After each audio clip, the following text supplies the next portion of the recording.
What would every Jujutsu Kaisen character's Nen type be? If you don't already know, Hunter x Hunter's power system, called Nen, is split into 6 categories, each allowing access to an entirely new concept of power or ability. It's a power system that curse techniques actually fit pretty neatly onto. This image here splits mostly every character into their appropriate Nen type, and I figured I would discuss each sorcerer's placement to see why they fit into the Nen category they receive. And as per normal, I've got my boy Broken Ronin with me. Yo, what's up, what's up, what's up? Glad to be on the channel again, man, and happy to be talking about this topic with you. When you showed it to me, I thought it was really interesting. Yeah, it's gonna be a lot of fun, and as we know, Hunter x Hunter and Jujutsu Kaisen share a lot of similarities, so it's definitely gonna be interesting to see where the two verses intersect. We're gonna get right started with the Enhancer category, and then we'll move our way around the chart, leaving Specialization for last. And we're gonna kick it off right with our golden boy Itadori Yuji in the Enhancer category, which quite personally, I feel like that makes the most sense. Yeah, I mean, this is probably one of the easiest categories, or one of the easiest characters to put into a category out of most JJK characters we're going to come across. Yuji is just, for all intents and purposes, an enhancer straight up, right? That's just who he is at his core. Like, I mean, even just his personality, if you use Hisoka's like personality test for it, I mean, he's very straightforward, very honest. He canonically is very bad at lying. You can see as he attempts to with Hikari. Panda even notices that he's not really all that good at it.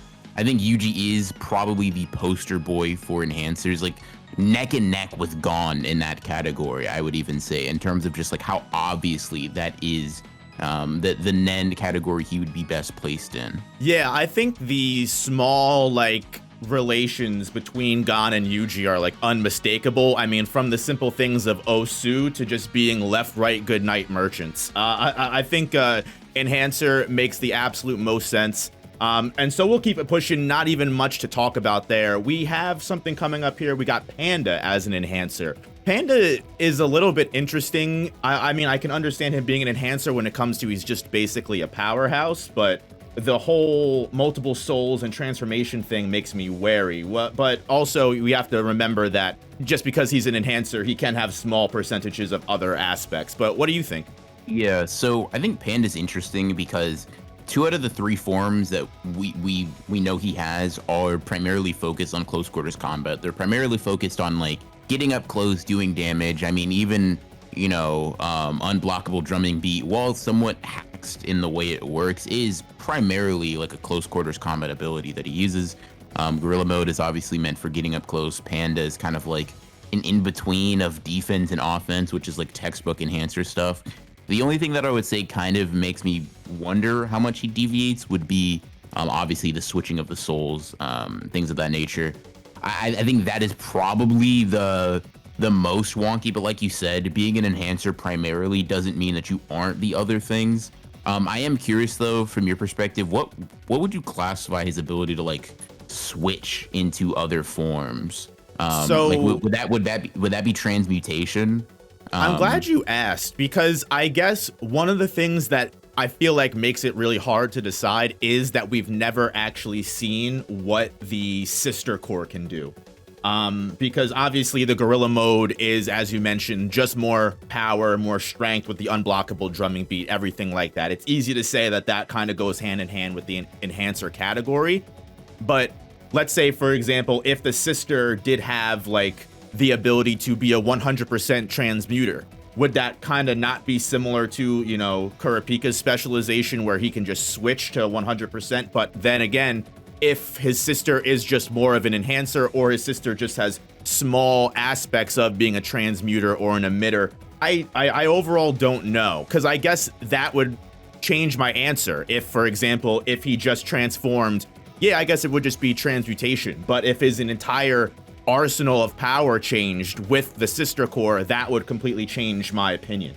For sure, for sure. I definitely think if you use, where are you at in Hunter x Hunter, by the way? I just want to make sure I'm not I am in a Chimera Ant arc. For sure, for sure. So I'll play this a little close to the chest then. But for all you guys out there, you know, just to not spoil no op, we have seen characters in the series that are classified as transmutators that are able to like shift forms or like to some extent alter their physical shape. And while that somewhat differs from someone like Killua, who obviously uses transmutation to create lightning, or Hisoka, who uses it to create bungee gum, we do know that you can kind of have some level of manipulation over your form via a transmutation Nen ability.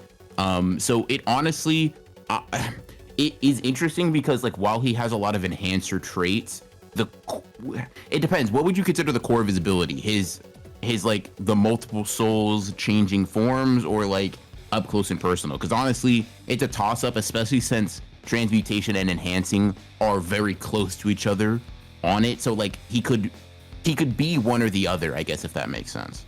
Right. I mean, overall, I think it makes the most sense just from what we have seen of Panda. I would be more than willing to leave him in Enhancer and just say that his ability to change the...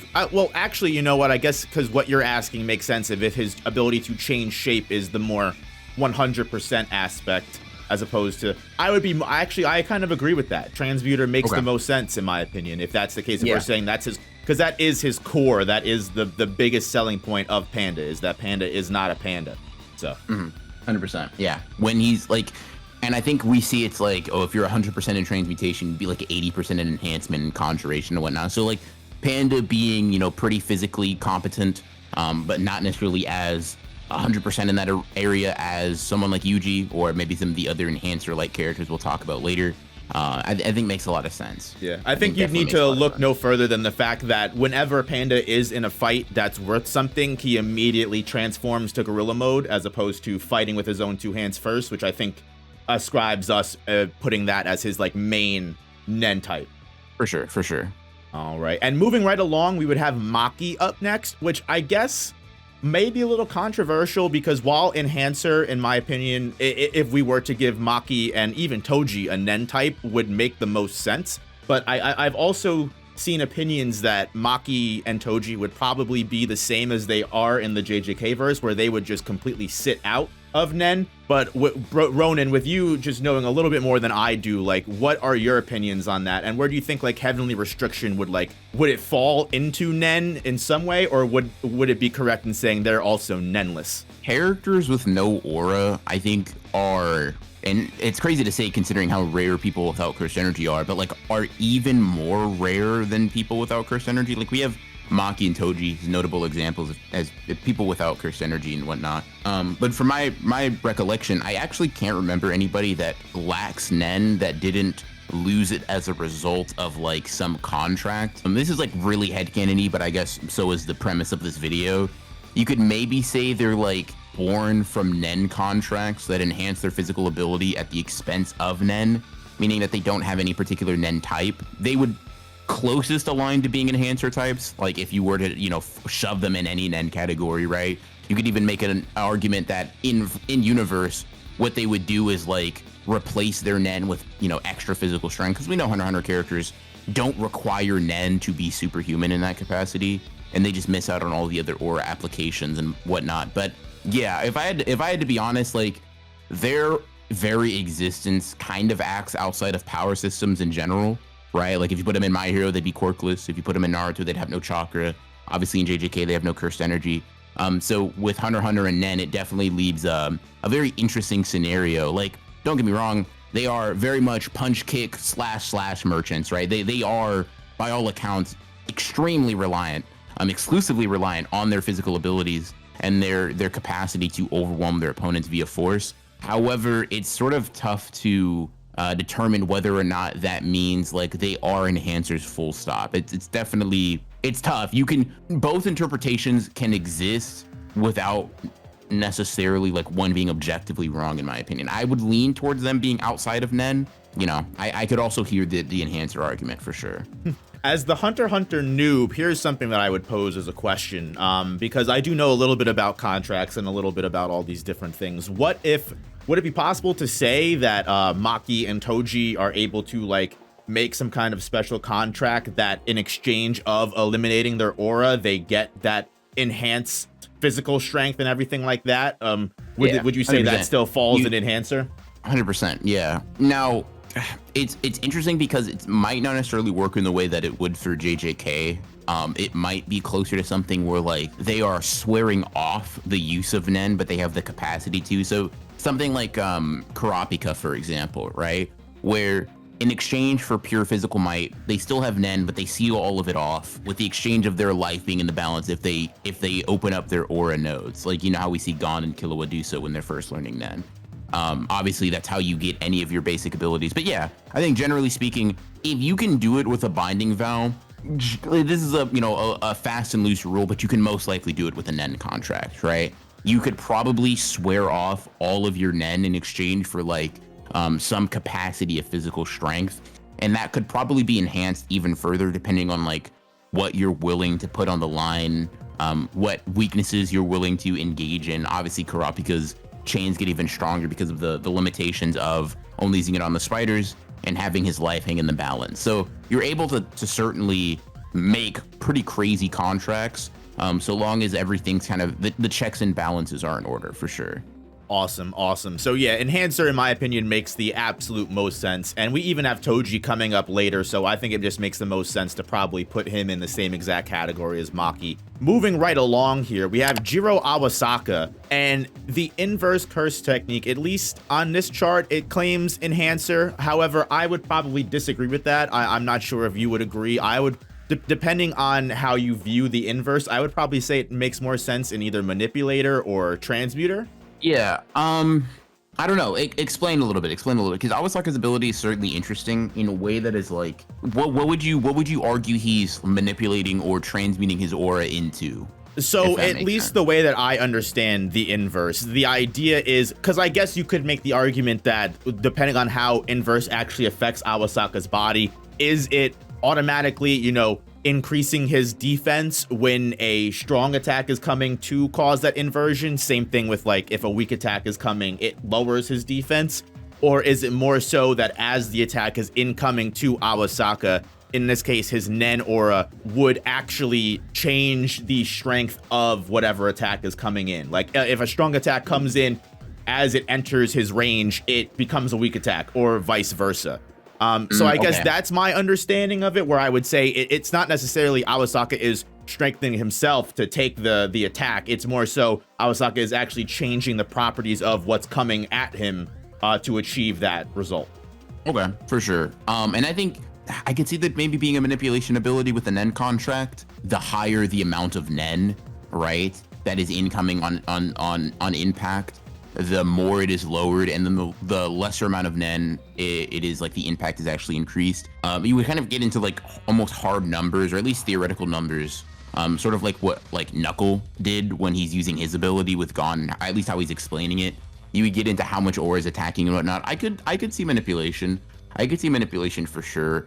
The only argument I would have for enhancing, and it's not necessarily one I stand by super strongly, just throwing it out there for conjecture's sake, but like you would just say like Awasaka is also using an Nen contract to like it's a direct weakening of his body when low amounts of aura are coming into contact with him, in exchange for being able, obviously, the inverse to happen otherwise. But I do probably agree that manipulation would be the closest thing that he aligns with. I think that would probably make the most sense. It's a little bit unconventional for sure, relative to other manipulators we've seen.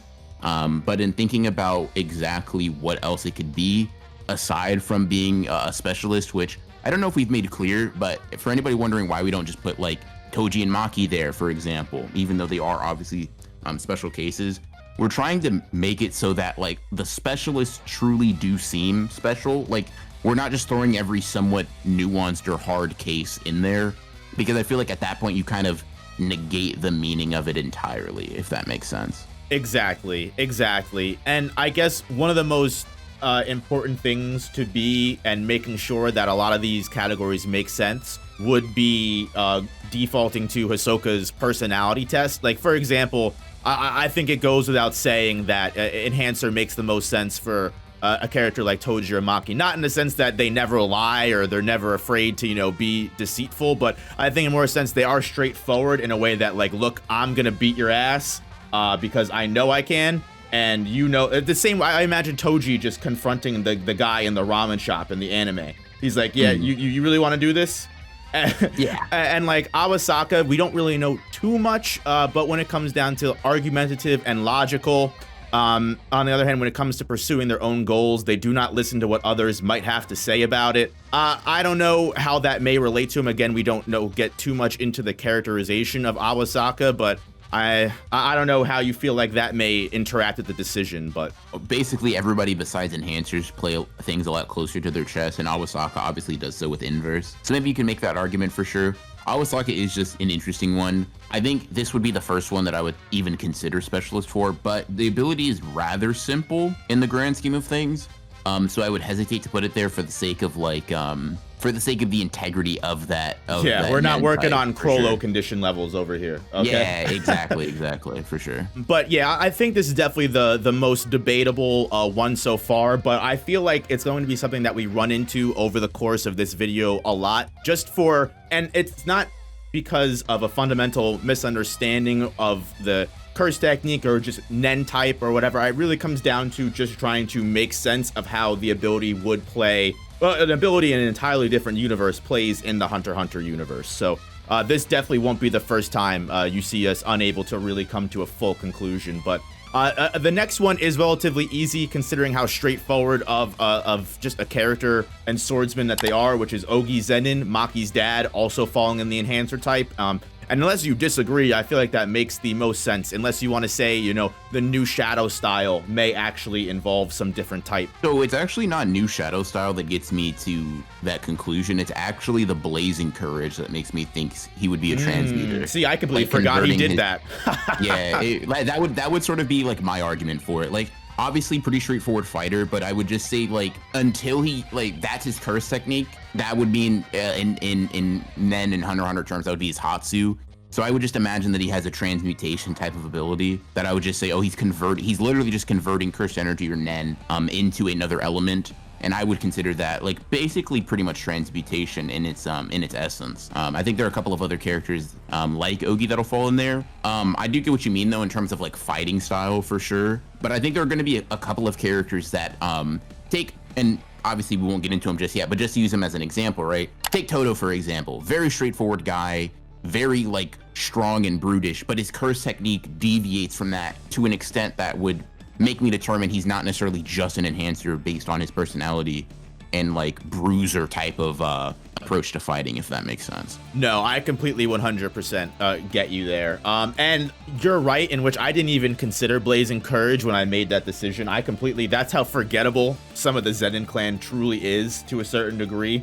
Now, the only thing that I would say is, would you consider that changing the quality of his aura to fire, or would you consider that emitting fire aura? So I'll put it like this, right? Killua is just a transmutator full stop, but Thunderbolt, right, which he uses to fight some random Sith lightning, yeah. And exactly, right? And that's still considered transmutation, largely because it's still remaining within the it's functioning and forming within the how should I put this? The confines of what makes that ability or what makes that element, right? So like we might get into this debate again with another fire user that we'll be coming across sometime during this video, but I actually think that like it is tough because they are using some level of emission, at least if you're going like purely to the most basic rudimentary definition of these words. But I will say, just based on like how we know characters are classified and how it doesn't seem to be brought to anybody's attention that Killua is a transmuter also using emission, I would kind of say it would still fall in transmutation personally. We'll see that come up a lot because a lot of the characters in JJK that use elemental abilities also use it for like massive projectiles. So I'm sure this will be something that we're able to revisit pretty consistently throughout this video. Definitely. And I think it's really important that we do kind of get a lot of this, in the weeds, nuanced discussion out of the way now, even though a lot of people watching this may think, why are they talking so much about Ogi? Like, a lot of these discussions that we're having now will help us form the decisions that we'll be making later. As Ronan even said, we have another fire user that we'll be touching base with and other elemental users. So I guess realistically, defaulting to what I said before, we have Miwa coming up. And I would say that probably falls more in line with what I was saying previously. Yeah, for sure. Enhancer, 100%. I think this is like a pretty textbook enhancing type character. I honestly, because she has no curse technique anyways, like that is where I would default her, like even if her personality didn't necessarily align with it. So yeah, 100%. I think Miwa, by all accounts, an enhancing type character. Correct. And would you say the same for Dancing Queen Utahime up next? Because her whole thing is basically just buffing other people, or would you actually consider that a different category? So if I'm remembering correctly, I'm trying to think of think of precedent set in Hunter x Hunter. Utahime probably just has, she obviously would have a range on her ability. So emission, transmutate, those things aren't really necessary. I think that would be enhancing. She would just be like a very rare support type enhancer. We don't really see those in Hunter x Hunter all that much. But we do see, I think we see some examples of characters that like use enhancement to amplify their own healing ability or the healing abilities of others. And while this isn't necessarily the same thing, I think a ritualistic enhancement sort of through like maybe some Nen contract or whatnot probably does make the most sense for someone like Utahime for sure. Awesome. And now Junichi Zenin, which is the character that's able to create the giant fists in the air that come down with him and just do a big giant punching barrage. I would definitely probably consider that Conjuration. Yeah, if that's not Conjuration, I don't know what is, for sure. It's almost as clear-cut in its category as someone like Yuji is in his, right? I think we're going to have a couple of those characters that are just like, you are the epitome of this category. And while Junichi, maybe saying Junichi's that is giving him too much credit, I think he is very much, like, very clear-cut in that category, for sure. This is going to be the first character who I think would primarily gain most of their abilities from contracts, different conditions, because their ability is very specific. Even though it starts with a base simple domain, it becomes something where it literally transforms the simple domain into almost essentially a domain expansion that is almost a hyperbolic time chamber, timeless. Time does not pass the same way, and you can just fight in it for as long as you want, as long as it's sumo. Mayo, like with all the different contracts and all the different conditions involved to just get that specific of a simple domain that relies primarily on sumo, what would you consider? I definitely wouldn't put that in enhancer. No, I would be hesitant to put it in enhancer as well. The interesting about someone like Mio is that if he were to exist in Hunter x Hunter, I think he would just be someone that's kind of like, I think he would probably, who is that character that Hisoka fights that can clone himself? I'm failing to remember his name. I think his name is, I have to look it up, but I know who you're talking about. Yeah, I think he would be an example of that, where it's like, Castro. Close enough. Yeah. But like, I think he would be an example of that, where he just dips into a bunch of Nen categories in order to create his ability out of like either ignorance or in Mio's case specifically, probably just like the pursuit of pure sumo. Because I think his mentality is very enhancer, like just, hey, come fight me in sumo, right? But I think when you look at, okay, he's conjuring the ring, I don't know if we consider all domains conjuration, but they likely are to some extent, right? You're creating the entire barrier. You are manipulating the passage of time within your ability, right? Even if we discard enhancer entirely, conjuration and manipulation aren't necessarily like right next to each other in the excuse me, what am I in on the Nen on the Nen chart, right? Yeah. Rather than just being like, oh, conjuration, transmutation, enhancing, they're not very close to each other. I think these would just be two different types of Nen abilities being brought together. It sort of just depends on, once again, because we're like, trying to fit them in one category, what you think his most prominent trait is. Because like we could eliminate some off the top. He's most likely not a specialist, right? His ability is unique, but specialist, once again, not quite. Most likely not a transmutator. He's not changing his aura from one thing to another. He's most likely not an enhancer, and he's most likely not an emitter, which kind of just trial and error whittles us down to conjuration and manipulation. In which case, the simple domain, we've already agreed, doesn't necessarily require its own Nen type, but it's more so the actual creating of an interesting domain in itself that kind of makes me curious about which one you lean towards. Yeah, because I would definitely say if we're going off of the fact that just barrier techniques or domain creation in general is always going to be, a conjuration type. It goes to stand that a lot of characters, regardless of, you know, their percentage in that category, would probably be able to create a barrier, which would tell me that like the more prominent ability in Mayo's simple domain would definitely be the time manipulation, where it creates the complete timeless area.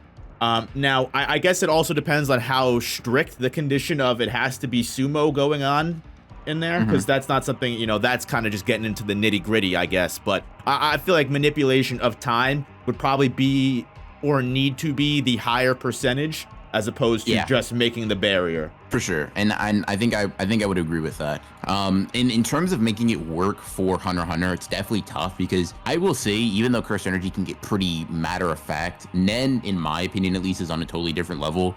You can maybe say that like through a manipulation of whoever his opponent is, like their Nen, obviously their Nen just being their life force brought out into like a usable aura. Like manipulating their Nen is going to manipulate their perception of time, potentially, or I don't know, it's tough, but I will say that it's either a specialist or a manipulator, right? Because the ability is much beyond like things that we've seen otherwise. And once again, maybe we can recategorize if we feel like, okay, we kept specialist pretty intact, maybe there are a couple of characters we can go back for, but for the time being, manipulator kind of seems like what I would choose. I completely agree with you. Mayo's duo partner, Dido, I feel like also makes the most sense in Enhancer, just because we really don't see much besides him just being able to wield a sword and empower himself with the sword. So I feel like that goes without saying. 100% agree. 100% agree. And I feel like the next character, which is Miguel, I don't even think we could really classify as of right now, at least until we see what goes on. Yeah, in his fight. Yep.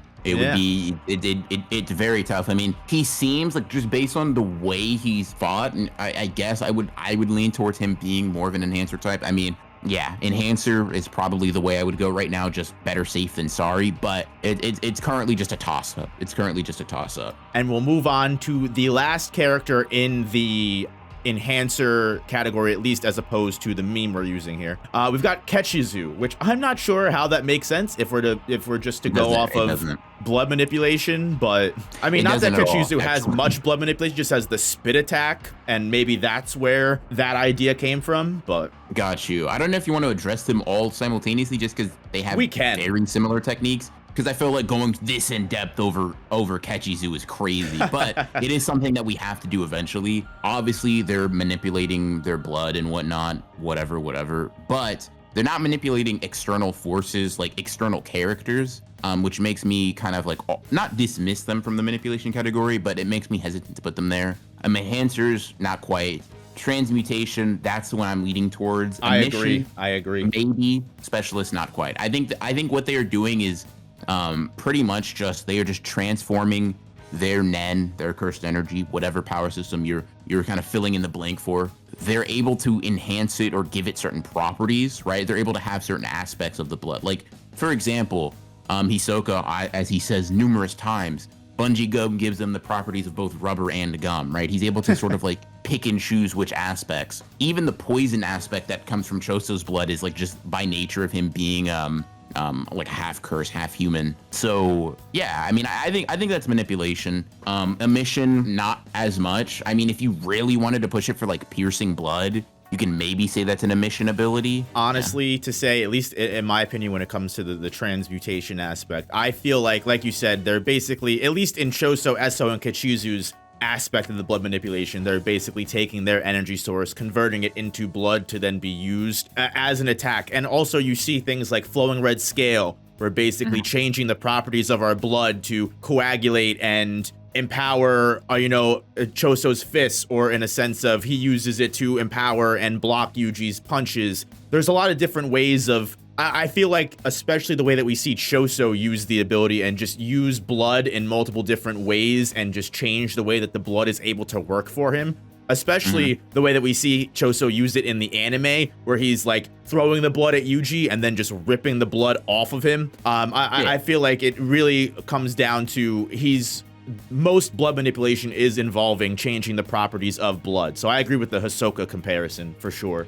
So I guess the one thing that I would pose as a question to that, because that might throw a wrench in everything, would you consider Kamo Noritoshi the exact same kind of blood manipulation because we're no longer converting cursed energy into blood, we're actually using our own blood? Or would you still consider that transmutation because we're still just transmuting the properties of the blood inside of the body? I get what you mean. I would still consider it transmutation for the same reason that like Killua shocks himself with real electricity to like not only charge himself up as we see him do multiple times in the story, but like also to become more familiar with it in general. The problem with, I think, manipulation a little bit is that it is usually the context of it is that it's used for like changing other people, right? Coercing them, literally, as the type would imply, manipulating them, right? Another person, another being to do something that it wouldn't normally do. Now, that doesn't necessarily mean that's the case all the time, but it kind of has that connotation. And I think that Kamo doesn't fall into that. He falls much closer to being just like Choso, Esso, and Kechizu. I don't know. It's tough. I would still say Transmutator, just for the same reason that I would say, like, okay, Killua uses real lightning or electricity to charge himself when he's running low or whatever. And he's not disqualified from being in that Nen type because of that, right? So that's what I would say. Even in Hunter x Hunter universe, Kamo is just embarrassing his family. That's just sad. But that's going to be the end of the enhancer category, which it pretty much, we were able to differentiate. There's only 6 enhancers left out of, I think, the 15 that were in the category. So we've definitely done some moving around here, but I feel like all for very good reason. And you'll probably see us move even more people around as we get into the Transmuter category, because as the #1 Transmuter, we've got Sukuna, which I'm not really sure how you feel about that. So Sukuna is interesting because I get it, right? His attacks have like a bladed like aspect to them, right? You know, dismantle, cleave. Who would have thought they cut, right? So I kind of understand what they're getting at there, but I would say Sukuna.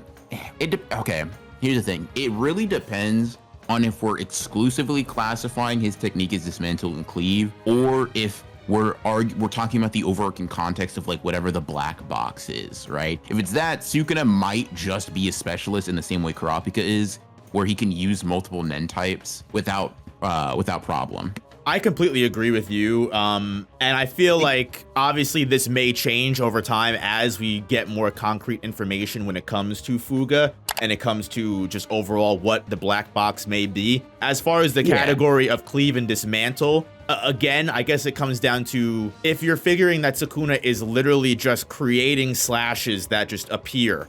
Like he's able to just create those slash attacks, similar to just projectile attacking and just similar to maybe conjuration. I guess what does ultimately change my opinion again would be cleave, as cleave is completely dependent on the power or the quality of the person that it's attacking. And then we also have the world bisecting cleave, which is a whole nother area, which I even feel like just the way that dismantle and cleave are able to work, dismantle and cleave might even just be 2 entirely different categories of their own, or be like, I am taking, you know, conjuration, if you want to say that, or even maybe emission, if you want to say Sukuna is just throwing his aura or his Nen around as the slashes, and then that emission can then change the property to transmutation depending on the cleave or dismantle that he's using, which I know is possible. So I will say this. I want to shoot the image you're using as a base some bail, because if you don't account for like unknowns, right, and you exclusively go based on what we've seen, the fire arrow is just transmutation. He's just changing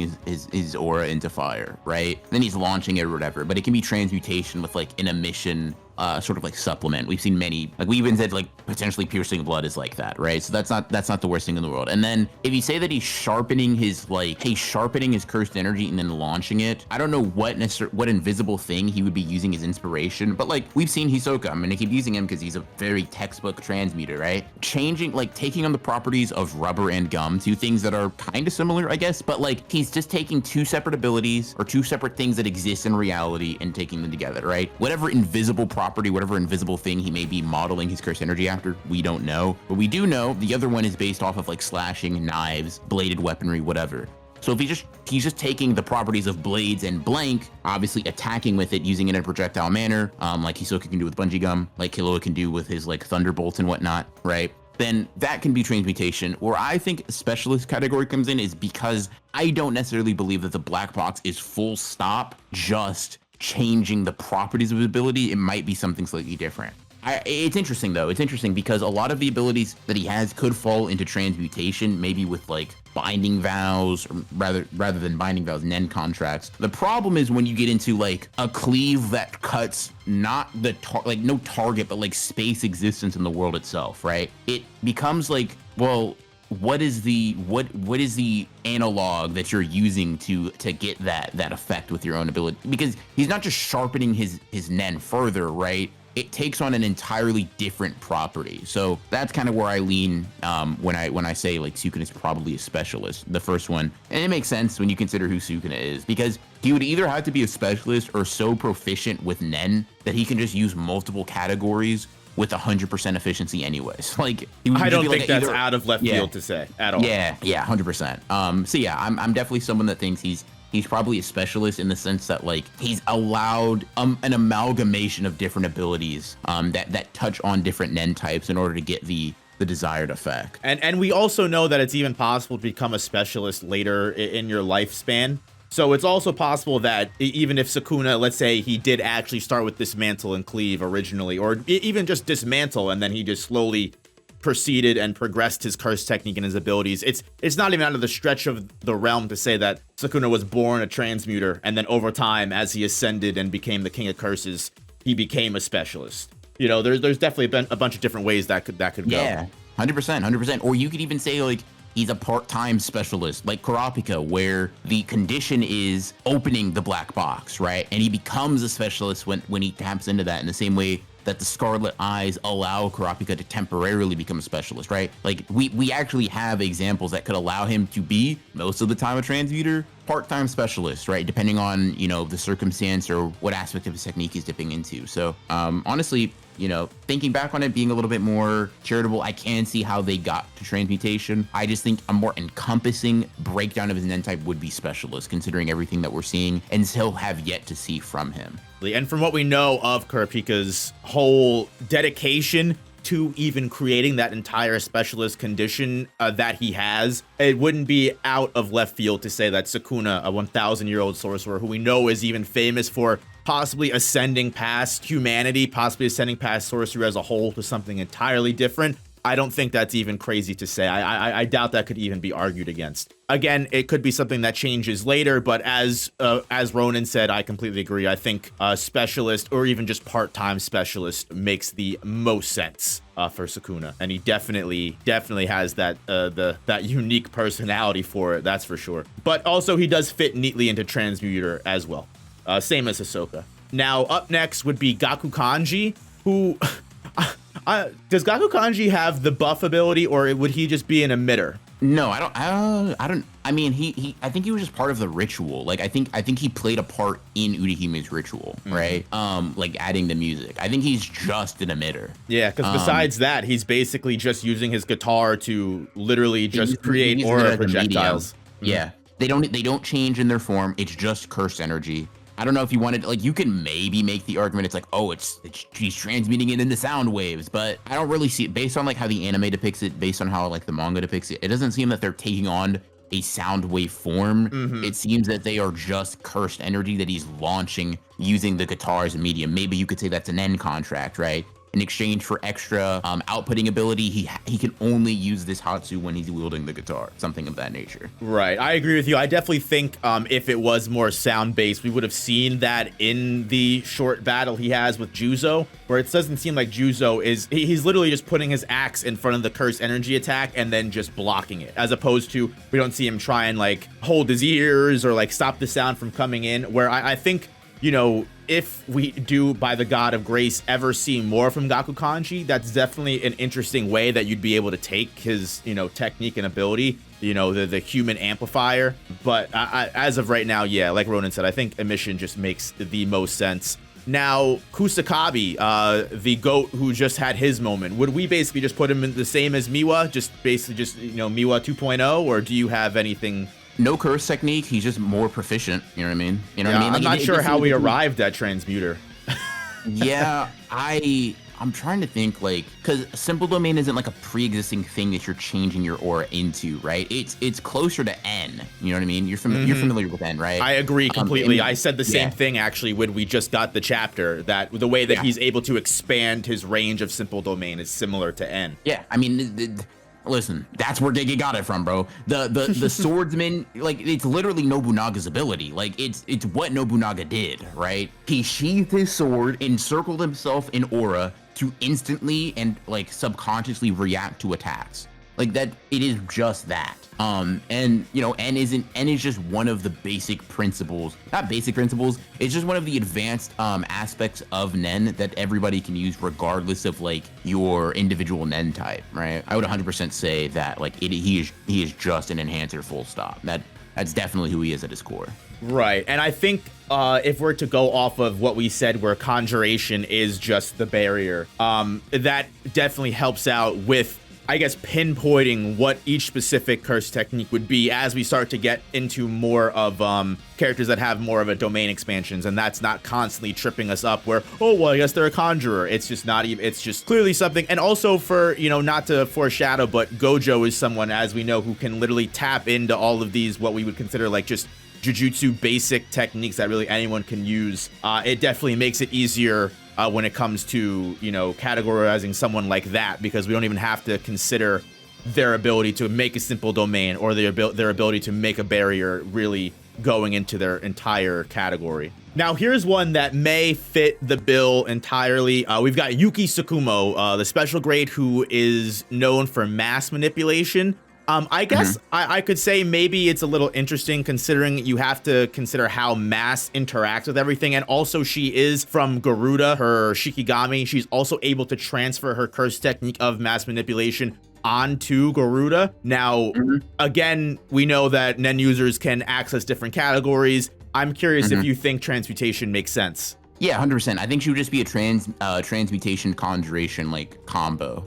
Because I think she just creates Garuda, applies like whatever Nen she has, because like it when you conjure something specifically in Hunter x Hunter, it's made out of your aura, right? So if all she's doing is conjuring Garuda out of her aura, she's manipulating that same aura to have like the gravity enhancing effects, right? Then her doing that same thing for herself makes sense. Now, the only question you would kind of have is like, oh, well, what is she transmuting her Nen to have the property of? You could say like density or gravity itself. The only logistical problem with that really is that in Hunter x Hunter, it seems to be pretty established that you need to have some connection or deep understanding of what it is that you are transferring your Nen into. Like Killua can only do that with his Nen because like part of his assassin training was being like tortured with lightning extensively, right? So not only can he survive the lightning that's flowing through his body, but he's also extremely familiar with it. Hisoka, favorite bubblegum, well, like he had a favorite bubblegum growing up or whatever, right? And that's like, he's very familiar with it. Rubber is something that you can get your hands on basically anywhere, right? It's not difficult to do.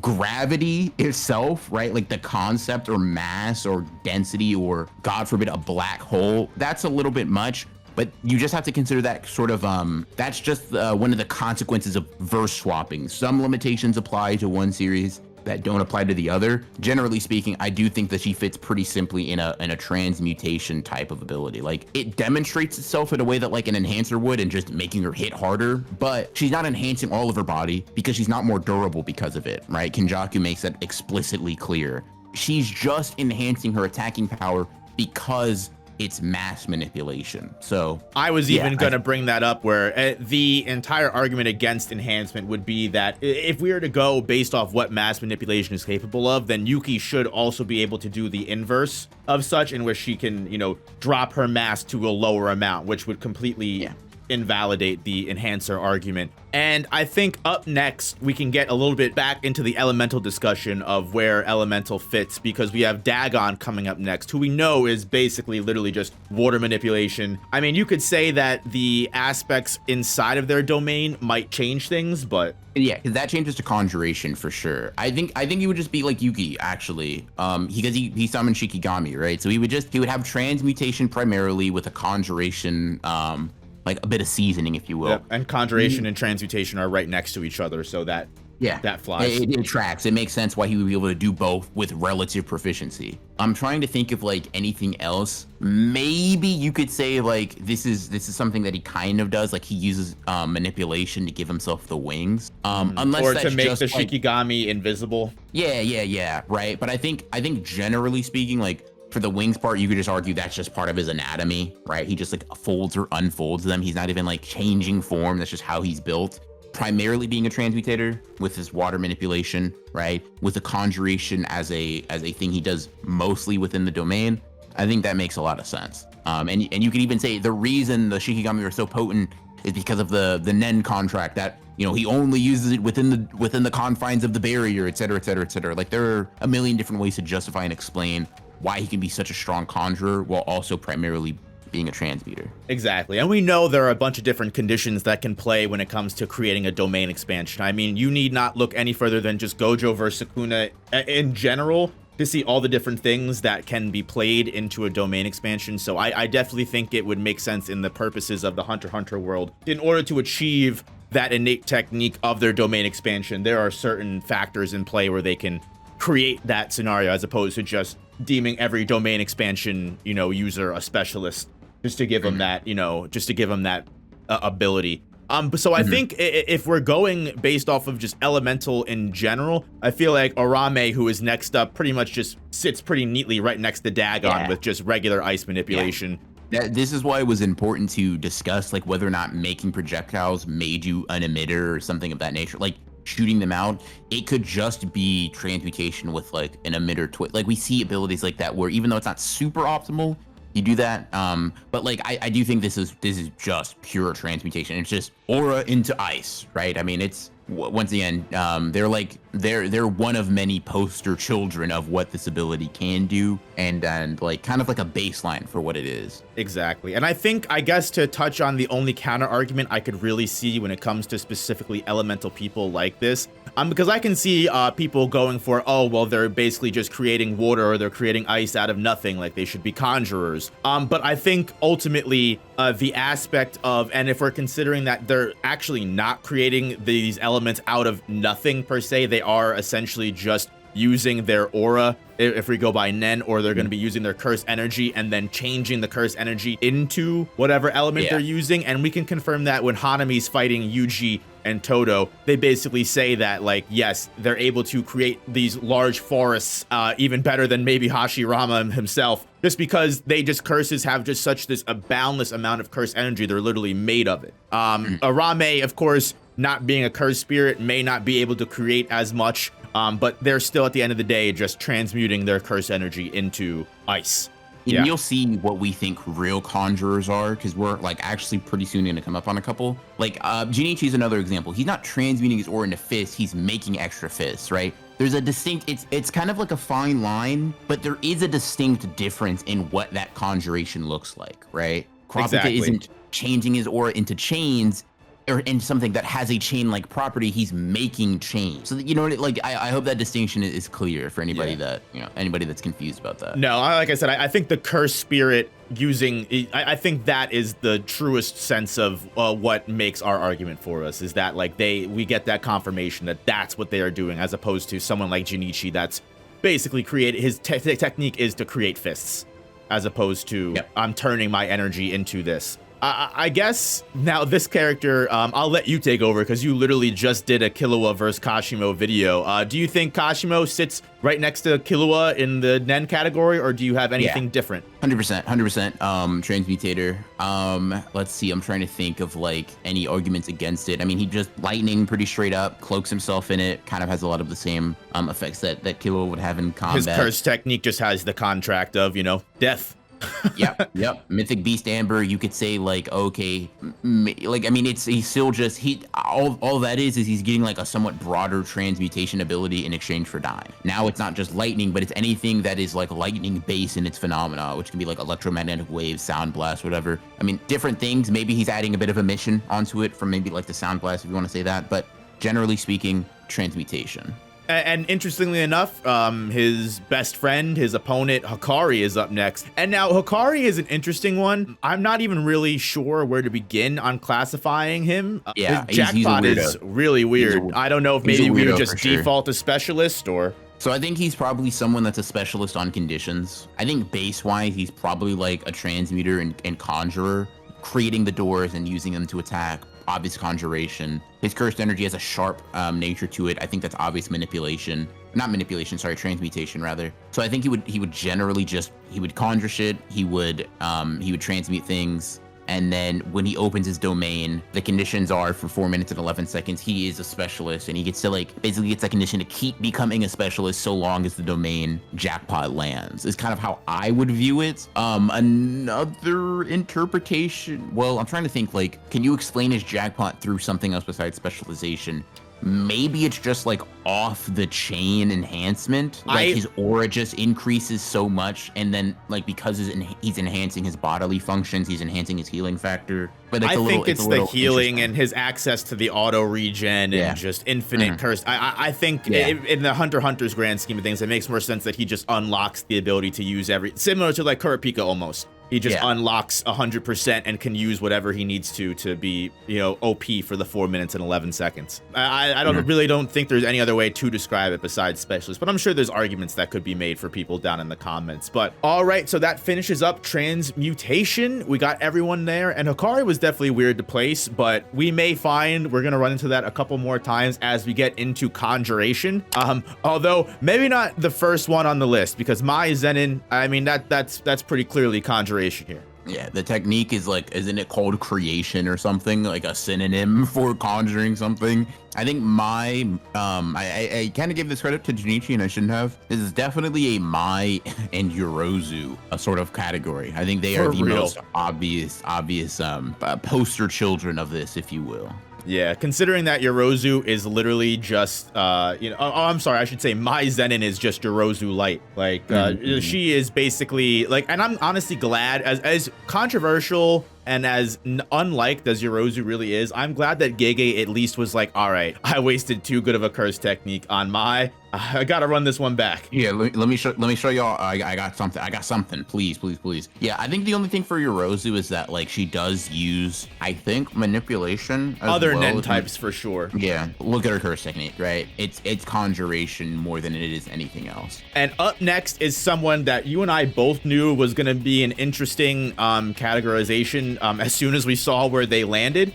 We've got now Bito Zenin, and most likely by association, we've got Naoya coming up with, which projection sorcery is definitely a hard one to place in my opinion, because it probably involves just aspects of a bunch of different categories. You are basically touching someone and then you are putting your will over them to then say, all right, you have to meet these conditions and meet this contract of not moving within a minute. I have to do the same thing as well. And then if you don't do it, I'm basically transforming you into a freeze frame for one whole sec. So it's like, I feel like there's a lot of different things involved. I don't know if I would immediately default to a specialization, but that's why I'm going to move it to the Hunter x Hunter expert here. Appreciate you. I'm just the noob here.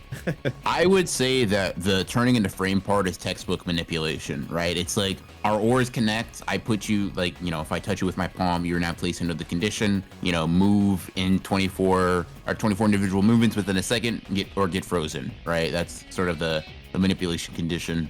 Pretty simple, I think. The one that gets tough is the being able to split 1 second into 24 different movements and then actually being able to move throughout that one, because it's not just simple enhancement. You aren't just getting super speed, right? That's not really what it is. You're not really transmuting your aura into anything. In terms of conjuration, definitely not. Specialization is always on the board. It's iffy. And emission is also, it doesn't really count for. Projection sorcery is one of those abilities that I'm thinking about for Hunter x Hunter, and I don't know if it really has a comparison. I don't know if it has a pre-existing thing that is just like, yeah, you know what? Yeah, you're this. You're basically like projection sorcery. You know, I know we hesitate to put things in specialist, especially when they aren't characters like Tsukino or even Hikari, who's, you know, considered like very unique in his own right. But I would have to say that Naobito Inao's technique is Probably pretty close to that, man. It's weird, but like I really can't think of anything that projection sorcery would be outside of that. Maybe you could, you know, maybe your new perspective on the series could jog my memory of certain characters or certain abilities, but unless I'm just forgetting something that's like should be smacking me in the face, I really can't think of anything that would fit aside from specialists. I completely just agree with you. And that's why I even mentioned that being a possibility from the start and wanted to default to your, you know, like just a little bit more fluent knowledge on the series because yeah, I agree with you completely where what changes the category most definitely is the ability to use that condition on yourself where you are basically, we've seen Naoya do it where he can reach subsonic levels of speed by just speed boosting and then speed boosting into that speed boost and then speed boosting into that speed boost. And while I would definitely say that manipulation is probably the closest aspect of it, because you could even say that that is basically just, you know, you're manipulating yourself under the terms of the condition. And this, I mean, if you really think about it, being able to move 24 points in 1 second most likely is going to, you could even say that inadvertently results in the speed boost, right? Like that's just a side effect. Naoya may use it specifically for that, but the idea of the 24 frames per second was never even involved with the speed boost. It just happens to be. Does that make sense?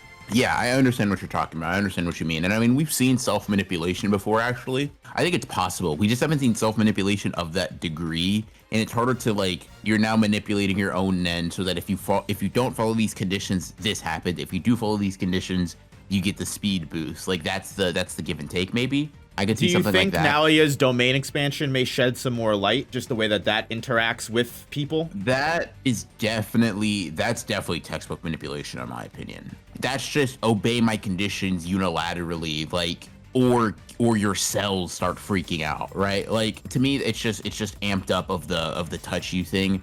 Honestly, now that you say it, manipulation with like a self-manipulation aspect, it might put Naobito and Naoya there. It's just you would really have to get creative. I would need to get Tagashi on here and be like, all right, bro, how would we like really make this airtight manipulation? But I don't think it's impossible to argue that. You actually bring up like pretty good points there. Yeah, I think it makes the most sense just on the sake of being very frugal with specialist placement. I would probably go as far as to say manipulation, and then I'm sure if someone wants to argue and say we're wrong and it makes more sense to be in specialist just based off it is definitely under the classification of a unique ability.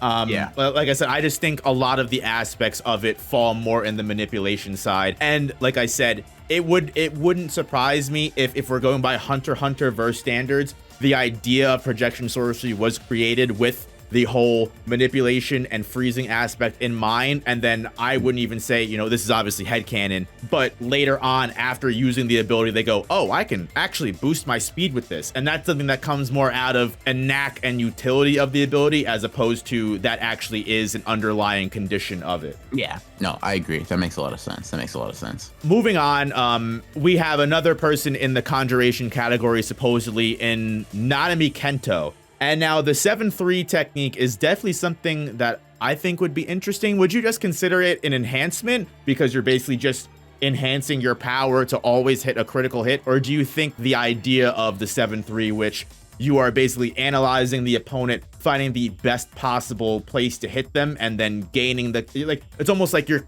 following conditions to create the critical hit, as opposed to you just enhance yourself to make that critical hit happen? Yeah, let's for starters, I don't think it's conjuration like at all. I don't get that vibe from it. The like, this is me really reaching, right? The closest thing you could is like Nanami is creating a weak spot, but that doesn't really, he's definitely not making something come into physical reality, right? That's not really what happens. It seems to be from his own perspective, from his own vision, and that if he lands it within that context, then it happens. Let's see. Let me do my. Let's eliminate transmutation. No. Emission. No. You don't Emitter, think it could be no. Transmutation? I was actually maybe even starting to think, because so? And now you could obviously correct me if I'm wrong, but like I'm just the way that I'm laying 7-3 on the table. You know, you're potentially changing the quality, because let's say, for example, let's use 7-3 on the basis of it does. We can use the term it does create the weak point, right? You put them on the 7-3 scale, and then you make a weak point emerge. A weak point that wasn't there without the 7-3. It's almost like you are essentially changing the property of your opponent. But like I said, that's just all of it comes down to perspective, honestly, on a lot of these curse techniques. It depends on how you really look at it. I agree.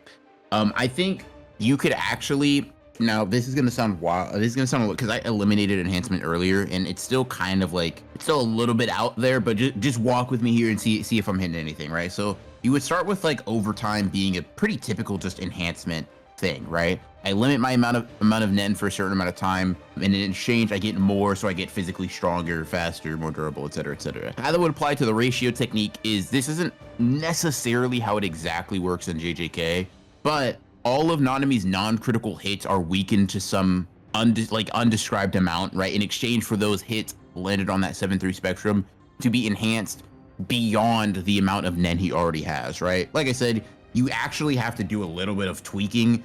I don't think it's so much so that it becomes an entirely different ability, but it's kind of hard to place it flat out in enhancement if you're just looking at like, yeah, he's creating a 7/3 weak spot, etc., etc. Like, maybe, I don't know. It would just be, my question would just be, what is he transforming his nen into, right? If he's a transmuter, right? Because I guess would it immediately lose the transmutation aspect, considering that he's basically he's changing the properties of someone else? Would that then change it to manipulation? Yeah, that might be more what I lean towards, actually. Like maybe the weak spot is created via like a disparity in the amount of nen or aura that they're using to protect their body there, or something like that, or like it's dispersed, so you're attacking almost solely their physical body without nen to protect it, or something of that nature. What an interesting ability to come up right after projection sorcery. Yeah, I can see why the person who made this might have had trouble even placing these techniques. For sure. Some of these are clear cut. Some of these are like, no, I could see the struggle for sure. Yeah, obviously I wouldn't give him the glory, but I would even say like I could even see an argument where you're like, this is another special ability because you don't even know where to place it. For sure. It is very, very tough. I'm not gonna lie. Maybe manipulation based on what you were saying, like you're changing the other person's aura, right? Temporarily, like it's almost like a brief manipulation encounter, maybe. This is one of the videos where I would genuinely love to see the comments, because like I'm sure there's plenty of different, like I said, where it all comes down to perspective. You could really make one technique look an entirely different way and go, oh shit, maybe we were wrong. I'm curious to see, especially with projection sorcery 7/3 and maybe some techniques later. I'm definitely curious to hear different perspectives on the topic. But some of these are just clear cut and dry. Like this one, for example, is probably correctly placed. Eno in Conjuration. Yeah, no, I 100% agree. He's just summoning like different spirits, and we haven't really gotten to too many Shikigami users, but like he kind of falls into a similar area with that. I think he's actually, what I would say is he's like he uses Conjuration with manipulation. Like he just uses those things in tandem. That's kind of how I would see it. Yeah. Here's someone where talking about perspective, I guess it depends on what you really feel like happens to the receipt. We got Reggie Starr coming up, because I guess like where I would be I could see where Conjurer makes sense. You're bringing things into reality. You are also bringing things into reality by using receipts. I think it's a medium. I think he's using a medium as like a condition, right? So like the condition would be he has to have purchased or gotten a receipt for the thing, and then that makes it so that he can basically from there summon things with maybe less strain on his nen reserve. But I do think this is another example of Conjuration plus manipulation, because he's making it, and then we know that like I think by burning the receipts he can then like give it a command, right? Yes, I like the Conjuration manipulation for sure. I think that makes the most sense. Now, here's someone who I think we might actually, for just, again, lack of a proper category, correct me if I'm wrong, I think we might have to list them as specialist. I've got Higuruma. Yeah, no, I think Higuruma's a textbook specialist, because, hold on, let me try to not resort to that and see if we can come up with something. He conjures the hammer, he conjures Judge Man, the Shikigami, right? Obviously, then he adds manipulation, actually, like to change the form of those things, etc., etc. Obviously, the domain is Conjuration, and then he takes your ability. I think it's the confiscation, death penalty. It's confiscation, death penalty is just like, hey, you can explain everything else with Conjuration or some other mix of abilities, and that one's just like, no, that's just special. I think it's also how in-depth and complicated the courtroom trial is like able to get, and just Like, I'm just imagining it in Nen terms, like the amount of probably different conditions and things you would have to account for in order to get a technique as specific as Higuruma's. No, like the ability to, not even that, you also have to imagine you're conjuring the entire court case where while we are within the domain, which is very special to the Higuruma's domain specifically, all violence is forbidden during the court case. You also have all the different conditions that play in Higuruma's court case alone, where he has no control over what crime the person is tried for. The person has the ability to potentially get themselves out of the crime. Higuruma isn't even the person that judges. It's Judge Man who places the judgment, and Judge Man goes off an entirely different set of morals than Higuruma does. I feel like there's so many different aspects to create a technique like Higuruma's that it uses almost, probably you could find a way where Higuruma gets away with using literally almost every single category to make his domain expansion even work fluently. Now here's something interesting, right? I would still lean towards specialist, but I'm curious how you feel, like, because Knuckle isn't a specialist, right? Right. Even though like Hackaware like can steal your Nen, and that's, I mean, I would say like in that case, like it's more long-term confiscation, right? But it is still, I mean, it's still taking away your opponent's Nen. Does that not being a specialist ability change your opinion, or does it still kind of feel like it?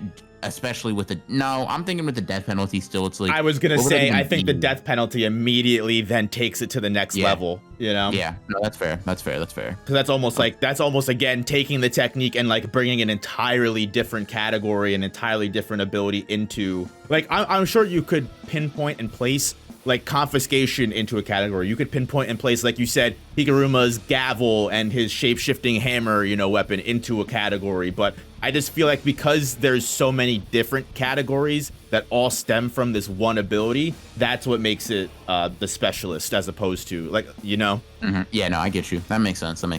There's so many things that are involved, and again, like if we are to base it off Nen, I feel like the amount of different things you would have to. But also, I guess, where does Knuckle sit?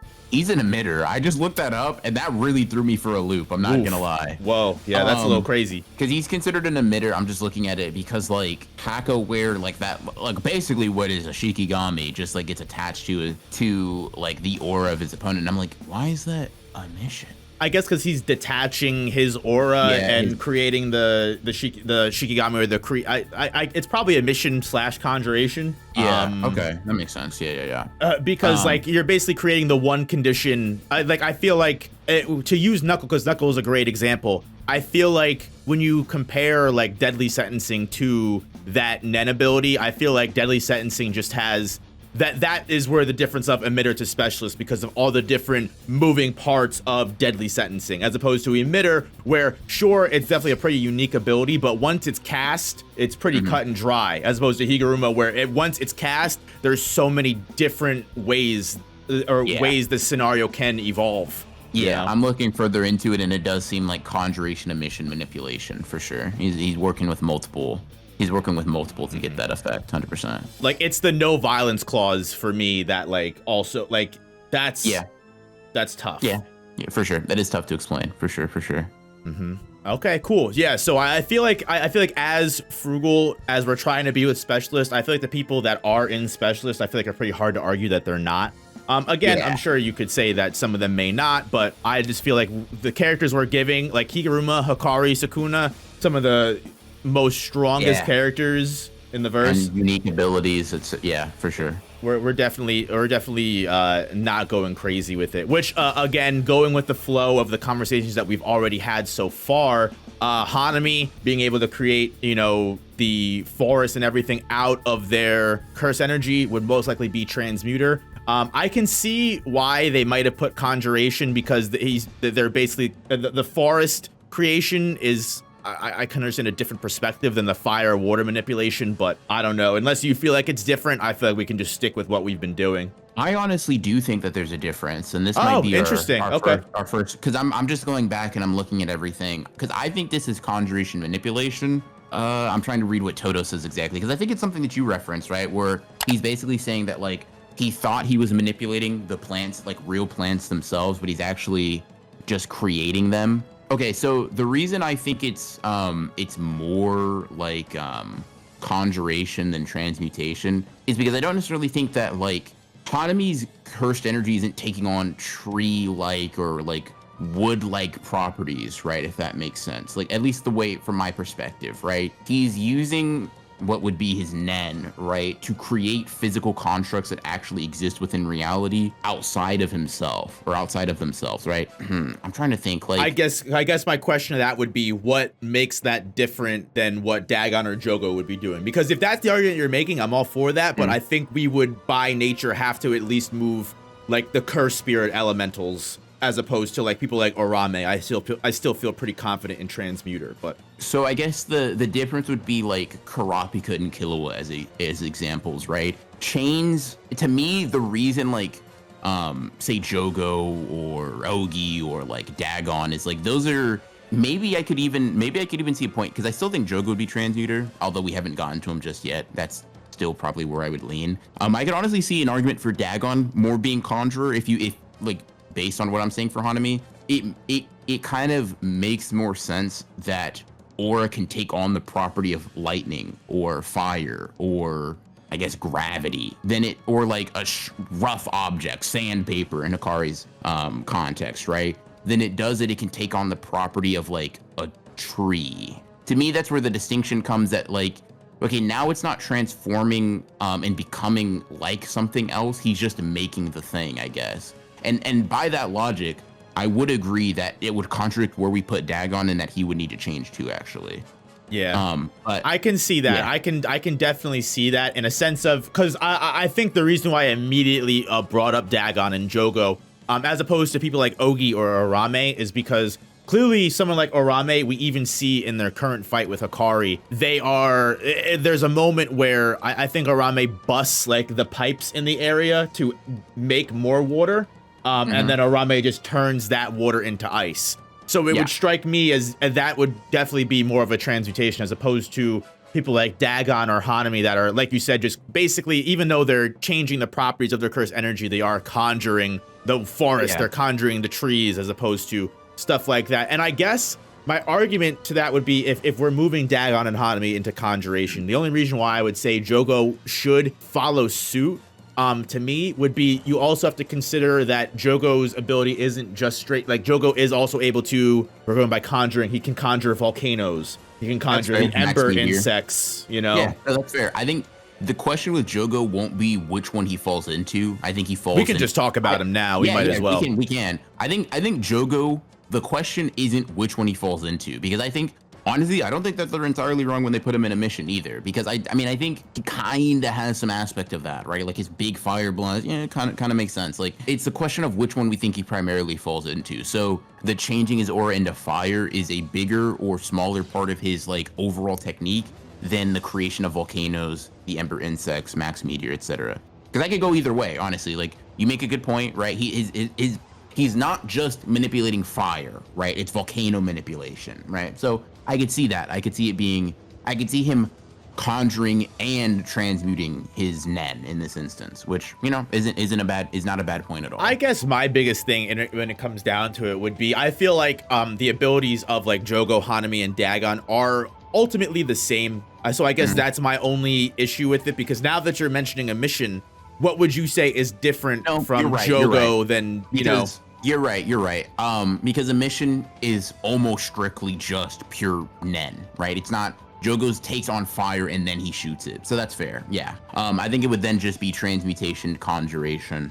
In which case, if we're saying Dagon and Hanami lean more that way, I think it's fair to say that Jogo leans more that way as well. Summoning volcanoes, even if they all have some transmutation aspects, maybe the creation part is just more prevalent with them. They're closer to recreating the disasters that they are spawned from, I guess, if you want to create like some overarching narrative reason for it. I guess if we were to go that route, we could also say that Yorozu and Mai's curse technique also follows the exact same suit, because essentially they are just taking their curse energy and just creating something out of it, which I guess with which the whole argument that we've had has been that's what Jogo, Hanami, and Dagon are doing. So yeah.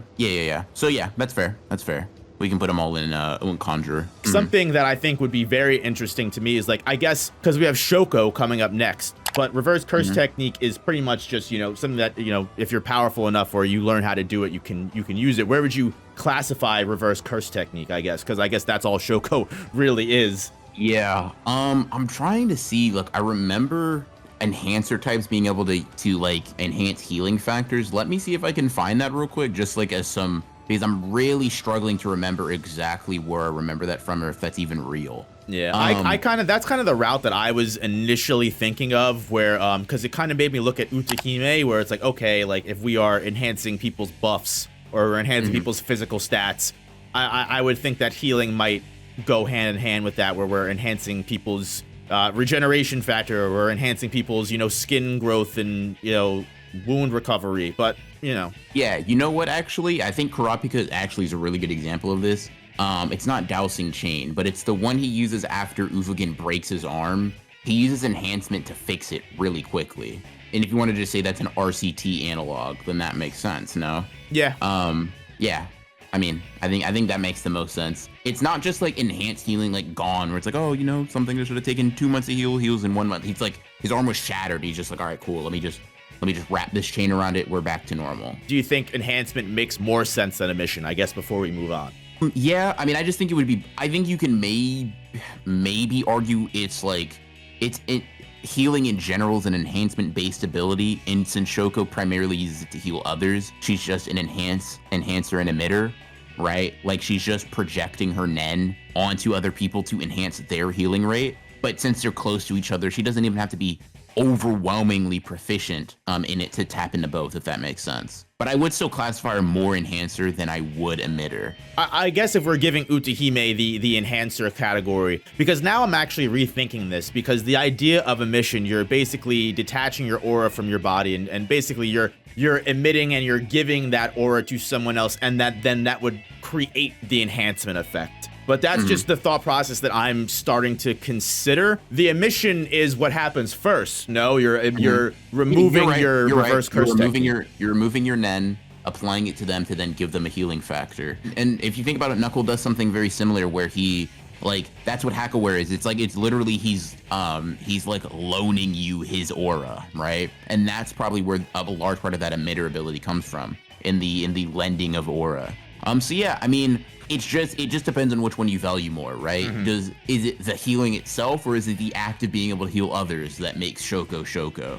I think emitter's fine, especially since like we have a lot more enhancers. Yeah, emitter's looking a little, Gakukanji's looking a little lonely over there. And emitters in general, you'll notice, are just like much less, at least like well-known emitters are like much less frequent than the other Nen categories, at least in my experience. Whether or not they're just less likely to be on the battlefield or whatnot, they do, from what I can recall, they do show up a lot less on average. But yeah, I think putting Shoko as an emitter, I think that does make sense. I think that's fair. Now, if we're gonna put Shoko in emitter, I would also think moving Utahime makes sense, but yeah, that's fair. Okay, that's fair. And I think Gakukanji and Utahime, because of their role in like the series and their role in the Gojo versus Sukuna fight, I feel like them going in the same category makes sense.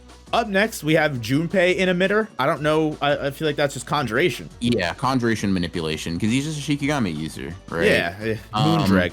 Let's see. Yeah, that's it. I mean, he's summoning a jellyfish and then manipulating it with his aura. I think that one's pretty clear cut. Yeah, I think that makes the most sense, Junpei and Conjurer. Here's one, because I'll be honest with you, emitter is definitely an interesting category, because I feel like there's a lot of different things you could classify as emitter, but then they eventually just, as we even just had the discussion with Utahime and Shoko, it's almost like a lot of things may start out as possibly being emitter, but then once you realize their effect, you're like, oh, it's not. Yeah. Kugasaki. This one's tough, because like she's enhancing her nails in the first place, right, to give them their extra penetrating power. But if we think about resonance and hairpin, that is more than anything her emitting her Nen to flow into an opponent to give them extra damage, with one of the conditions being that like she has some part of her opponent, or she's able to make contact with them in some form or fashion, right? I think a mission makes sense. If I'm trying to think, okay, let's go down. She's not really changing her aura into anything. She's not creating anything. The nails and the hammers are pre-existing.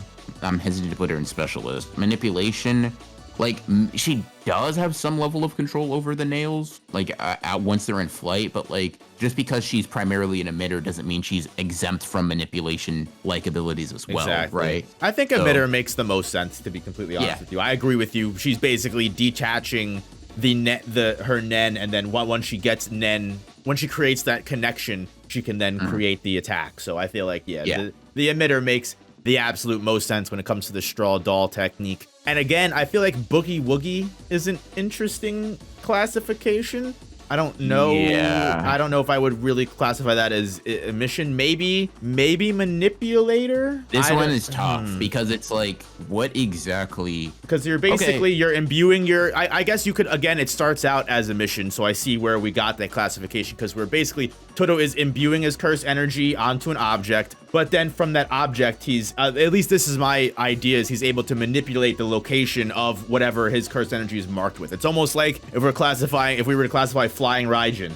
It's I guess that's the way that I look at it, where we're manipulating the placements of whatever we imbue our energy with. But I'm also interested to hear how you would look at it. We do see a character that is able to like create like portals to send their parts of their body through to attack people. And while that's not the same thing as Boogie Woogie, that is classified exclusively as an emission ability. So they like create this portal, they send part of their body through, the portal opens up somewhere else and they hit somebody, right? Okay, if that's emission, that's kind of teleportation. Boogie Woogie is also kind of teleportation. I understand how they come to the conclusion that it is emission, because I think that is the closest direct comparison that we could have. I'm trying to think if there's a reason it can't be that. Well, here's something that I may bring up. Isn't there someone that has almost the exact same thing as Boogie Woogie? But it's just Garenu, right, from Greed Island. He's able to switch the places of the gorillas that he creates. What is that? Do you know what that Nen is classified as? That's what I'm looking at right now. So they actually are classified as manipulation, but I'm reading it right now. This that might also ability, be like his Shikigami or like whatever he creates. he emits a white gorilla-like creature made out of aura, which he controls telepathically. Garenu can switch places with it at any given time, which makes it an extremely useful ability. It is unknown if the Nen Beast is conjured or emitted, although emission is very likely involved in its teleportation ability. Now, that just immediately brought it back to... So emission seems to be the case for teleportation. So yeah, I think that makes sense. I think emission, actually, they hit the nail on the head there. All right. So then moving on from Todo, our next emitter classified is going to be Kirara. Damn, the punches keep coming with difficult ones, don't they? Huh? I like that, like, a lot of it seems like a lot of the people in this category do go about their ability by marking things. I think that's one thing that hasn't been lost on me, is like, Todo has to mark his whatever he has to switch with, and it'll be the same with Kirara. They're gonna have to mark whatever they need with their specific star name in order to go about. Now, this is also going to be another ability that definitely probably requires multiple conditions for it to even make sense. So, because Kirara's abilities are already convoluted enough as it is. Now we got to convert that to Nen real quick. I think for that it would be emission. Probably does make sense. Like if they're placing their Nen onto somebody else and then it's giving it that effect. Would that be considered emission? I would consider emission manipulation. Cool. I think we agree then. I think we agree. Because the base of the ability is the marking, is the emitting of the Nen and placing it and imbuing it with, the same as Todo. I think that's really going to be the the relation between all of the emitters. And then up next we have fodder. We got Ranta Zenin, who I guess you would consider his technique as whatever his eye thing is, where you can freeze you in place. We're not sure how strong it is. We're not sure what the conditions even are, what you can't do. Maki just breaks out of that shit real quick. So I get why they put it in emission, because it might be him like throwing his cursed energy at her. Also see it being manipulation though, and she just overpowered it. It could just be another emission manipulator hybrid, where it's like emission is the base with manipulation kind of giving it a lot of its kick, I guess, if that makes sense. I would think that makes sense. With how little we know about the technique, I just feel like there's not even really much point just arguing. You can have emission if you want, buddy. Yeah, for sure. Up next is pretty much who we both agreed was pretty much classic emitter, Ishigori. Yeah, this guy is just emitter, just the probably the best one we've seen at like just being just throwing cursed energy, bro. Just that's it. Cursed energy, a lot of it, very powerful, very hits very hard. Close. It's very simple, very easy. Here's one that I'm wrong in thinking that this one might not be a mission. We've got Hazanoki Iori. I would maybe even Transmuter, actually, I think makes more sense. What is the bomber classified as with his That's ability? That's a good point. Because he's not even using, like, he's not emitting his aura to do that. He's literally launching physical parts of his body. Little Flower isn't given a classification. Countdown is, and it's conjuration, emission, and manipulation all in one. Conjuration comes from the bomb, right? He's literally creating a physical bomb onto, like, his opponent.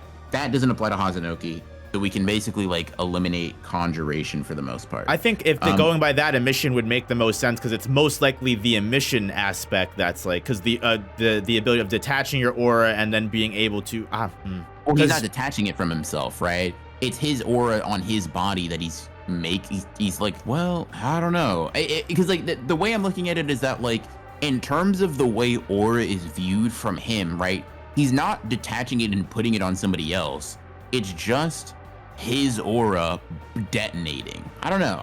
It's a little more complex than you would imagine, I guess, given Hazanoki's, relative screen time and pretty simple technique. Because is he sending his cursed energy anywhere but his own body? Would you consider it transmuting? Because he's taking parts of his body and changing it into a bomb.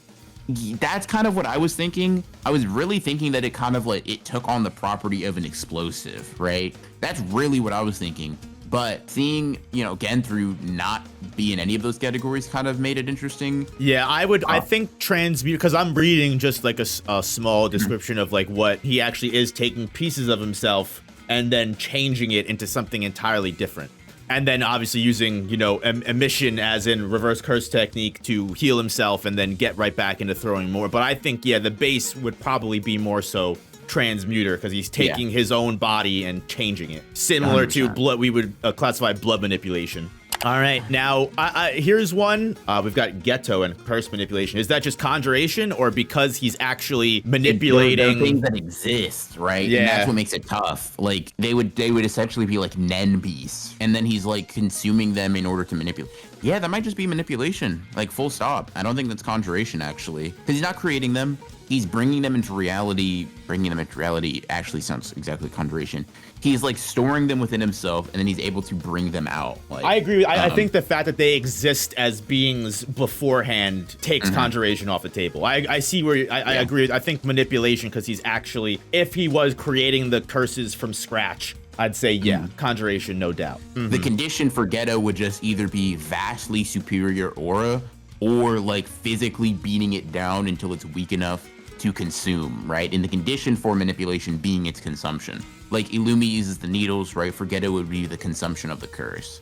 And maybe the reason he can do it so casually across, curse kind is because, in exchange for, extra potency with curses, he is unable to use manipulation on human beings, right? Or something of that nature.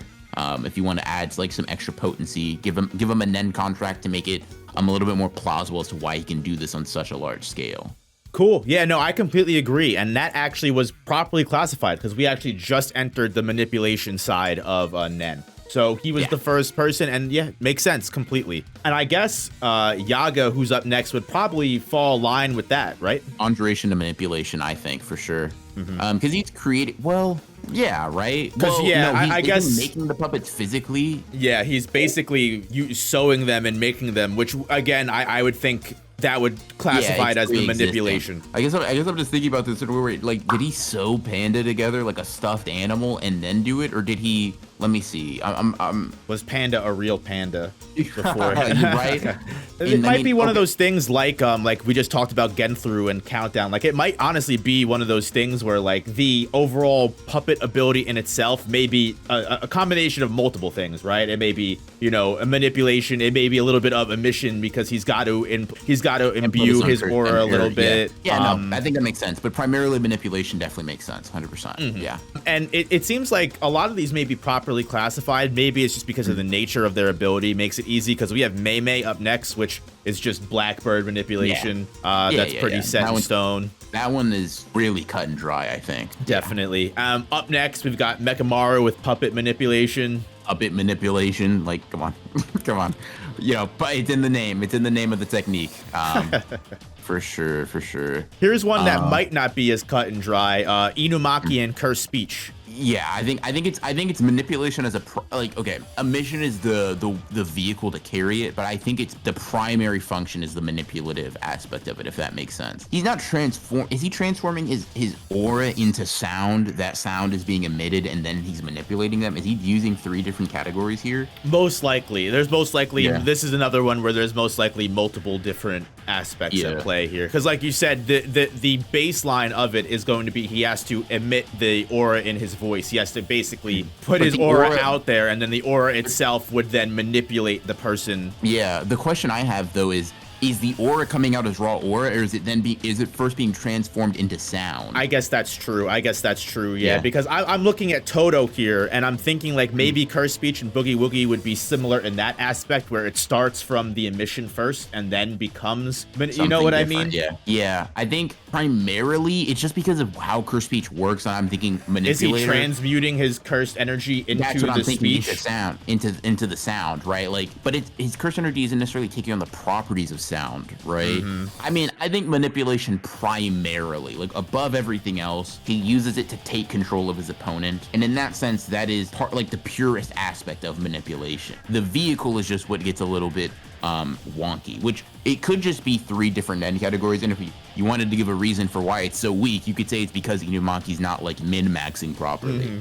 He's trying to use like categories that are directly opposite to him, which might be why it's like, you know, it has the restriction of like he has to have as much, if not more, aura to use it properly. And then so from Inumaki, up next we've got another fodder character, I believe. We've got Chojuro Zenin, who basically I don't even know if you would consider that. Well, I guess you would, because the Earth exists already, right? He's basically just manipulating Earth. No, I think he's just taking control of it. He's not creating it. Yeah, at least from what we know, like we do not have an in-depth analysis of his abilities. Yeah, I mean, yeah. I'm honestly surprised this guy's got fan art to go along with the profile picture for the tier list. It's crazy. Up next, we have Momo Nishimiya. Yeah, manipulating the broom, right? Yeah, manipulating the broom. With a slight emission from like the wind scythe or whatever. Yeah, basically wind scythe.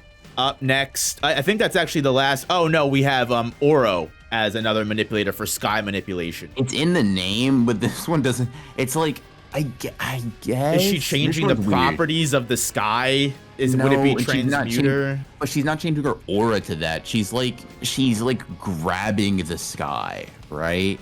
But it's like what does that mean, gay? Like I know what it means, but like it's spatial manipulation. I'm trying to think of like what Hunter x Hunter characters just manipulate space in that way? I don't know. I'm not gonna lie. That one's a little tough. That one's kind of tough. Would that stay manipulation, because you're controlling you're changing and controlling something that already exists? So she's basically taking the sky. It's just something.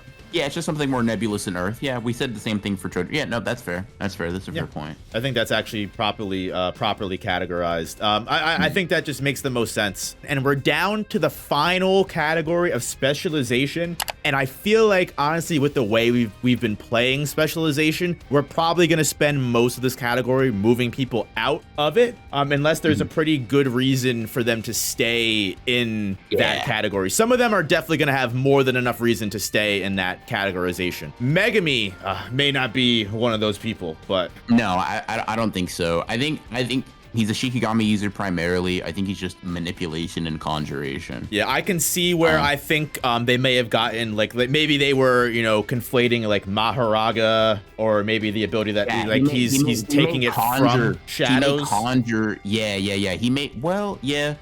I mean, that's where you can get manipulation too, right? Not only is he puppeteering his own Shikigami, but he's literally, manipulating shadows to get that effect. So you can maybe say something like that. I could see a specialist aspect being from him being able to like dip and dive into shadows, right? And trap people in there. And his Shikigami probably each exhibiting probably different categories of their own. He probably can technically can tap into probably everything on the chart. He may have some, like Maharaga is probably a specialist Shikigami. Does that mean that that's Megami's categorization?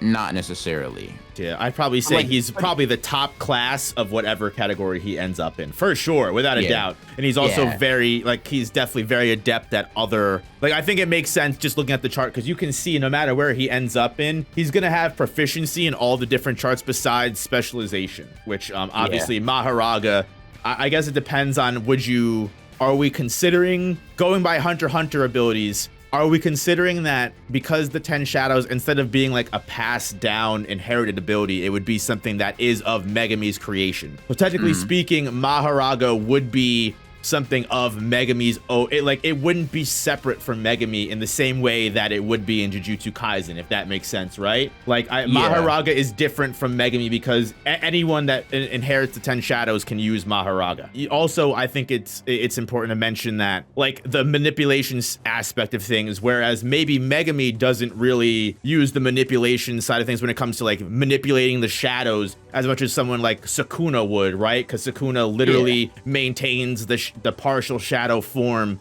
I can understand. I would understand why people put him there, because there's not like, it's not horrible to do so. There's arguments for it. I just would put him like primarily as a Shikigami user, as a Conjurer. It's just tough because of the diversity of the Shikigami, and like you have like them bleeding into each other to create like amalgamations, right? And that's definitely something very powerful. He would just be like a off the charts like Conjurer Manipulator, in my opinion.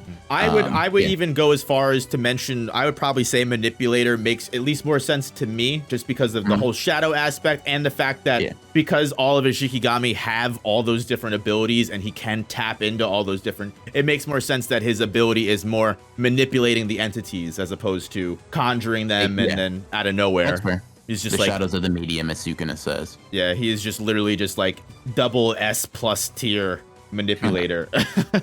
And again, like I definitely don't want to say like I wouldn't get mad at any comments that say we're wrong here. And just like I said, if you're to use my explanation and we're to use the Hunter x Hunter verse, where like again Maharaga would just be something that Megami sat and meditated to create for like his whole life, I guess I could understand then adaptation and specialization would be more. Again, he's also, then if he's making all of these Shikigami out of scratch, he's basically tapping into, I can understand the argument. Gojo and the Limitless. I've been dreading this one, man. I've been dreading this one. Manipulation of space-time, infinity, red, blue, purple. I don't think it's specialist. I don't think so. I guess my question is, he's bringing infinity into reality. Like, he's something that doesn't exist even within JJK, and he's making it exist. But it doesn't strike me as a conjuring ability, like otherwise. Like, it's his word, the way he words, especially in the beginning, right? He's like, oh yeah, no, you know, I bring this impossible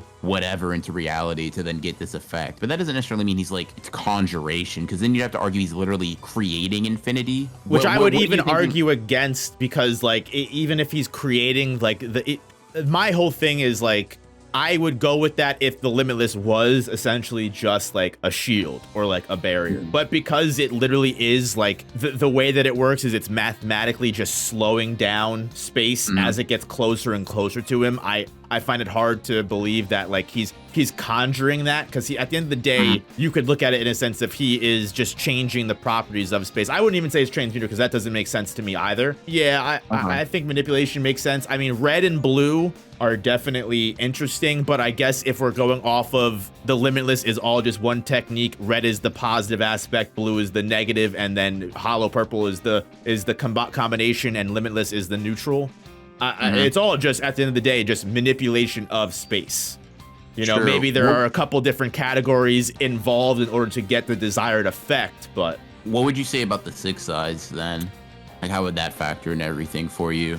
The 6 eyes is interesting to me because that... I feel like you could probably categorize that similar to, like, I mean, Kurapika's Scarlet Eyes, just with an ability, right? Because it is just ultimately just something he inherits from his clan. It's not really the same as like the Limitless would be. Yeah, it's not Nen, but I guess I asked it because like it gives him like basically perfect control over aura, right? And does that perfect control force him into specialization not necessarily because his unique, like his technique is undefinable by the other classes, but more so because it gives him access to every single one at 100% capacity. Here's a way I could look at it.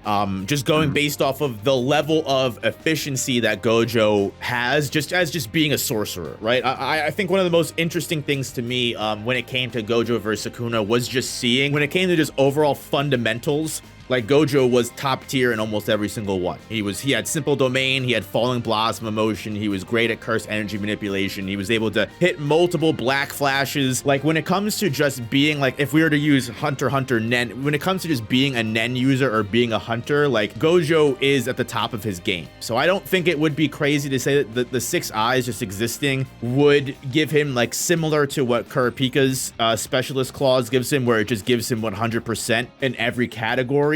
And maybe just Gojo we just haven't seen him make use of all of the different categories. You know, does that make sense? Like, yeah. He's able to tap in and just use everything at 100%, even if his base ability and what he uses the most is the manipulation side of Limitless. And that makes sense, and I think I would agree. Yeah, so I guess in a sense, like if we were categorizing the ability separately, we would probably put Limitless, Manipulation, and then 6 eyes would just be the specialist aspect. Yeah. But just rating Gojo in general, he's probably, honestly, weirdly enough to say, he's probably the lowest class of specialist. Like he just barely makes the cut. Like that part-time special, like under certain conditions, blah blah blah. Yeah, once he takes the blindfold off, you know. Yeah. I do think someone who's a little bit more cut and dry specialist is definitely Okotsu Yuta with just copy, basically just Crollo without all the conditions. Yeah, I feel like there's no discussion that needs to be had there. Yes, Yuta. Yeah. Here's one that's interesting, because I would honestly probably be more inclined to move them out of the specialist category, which would be Druve. But I know the way that their domain works is definitely a unique clause.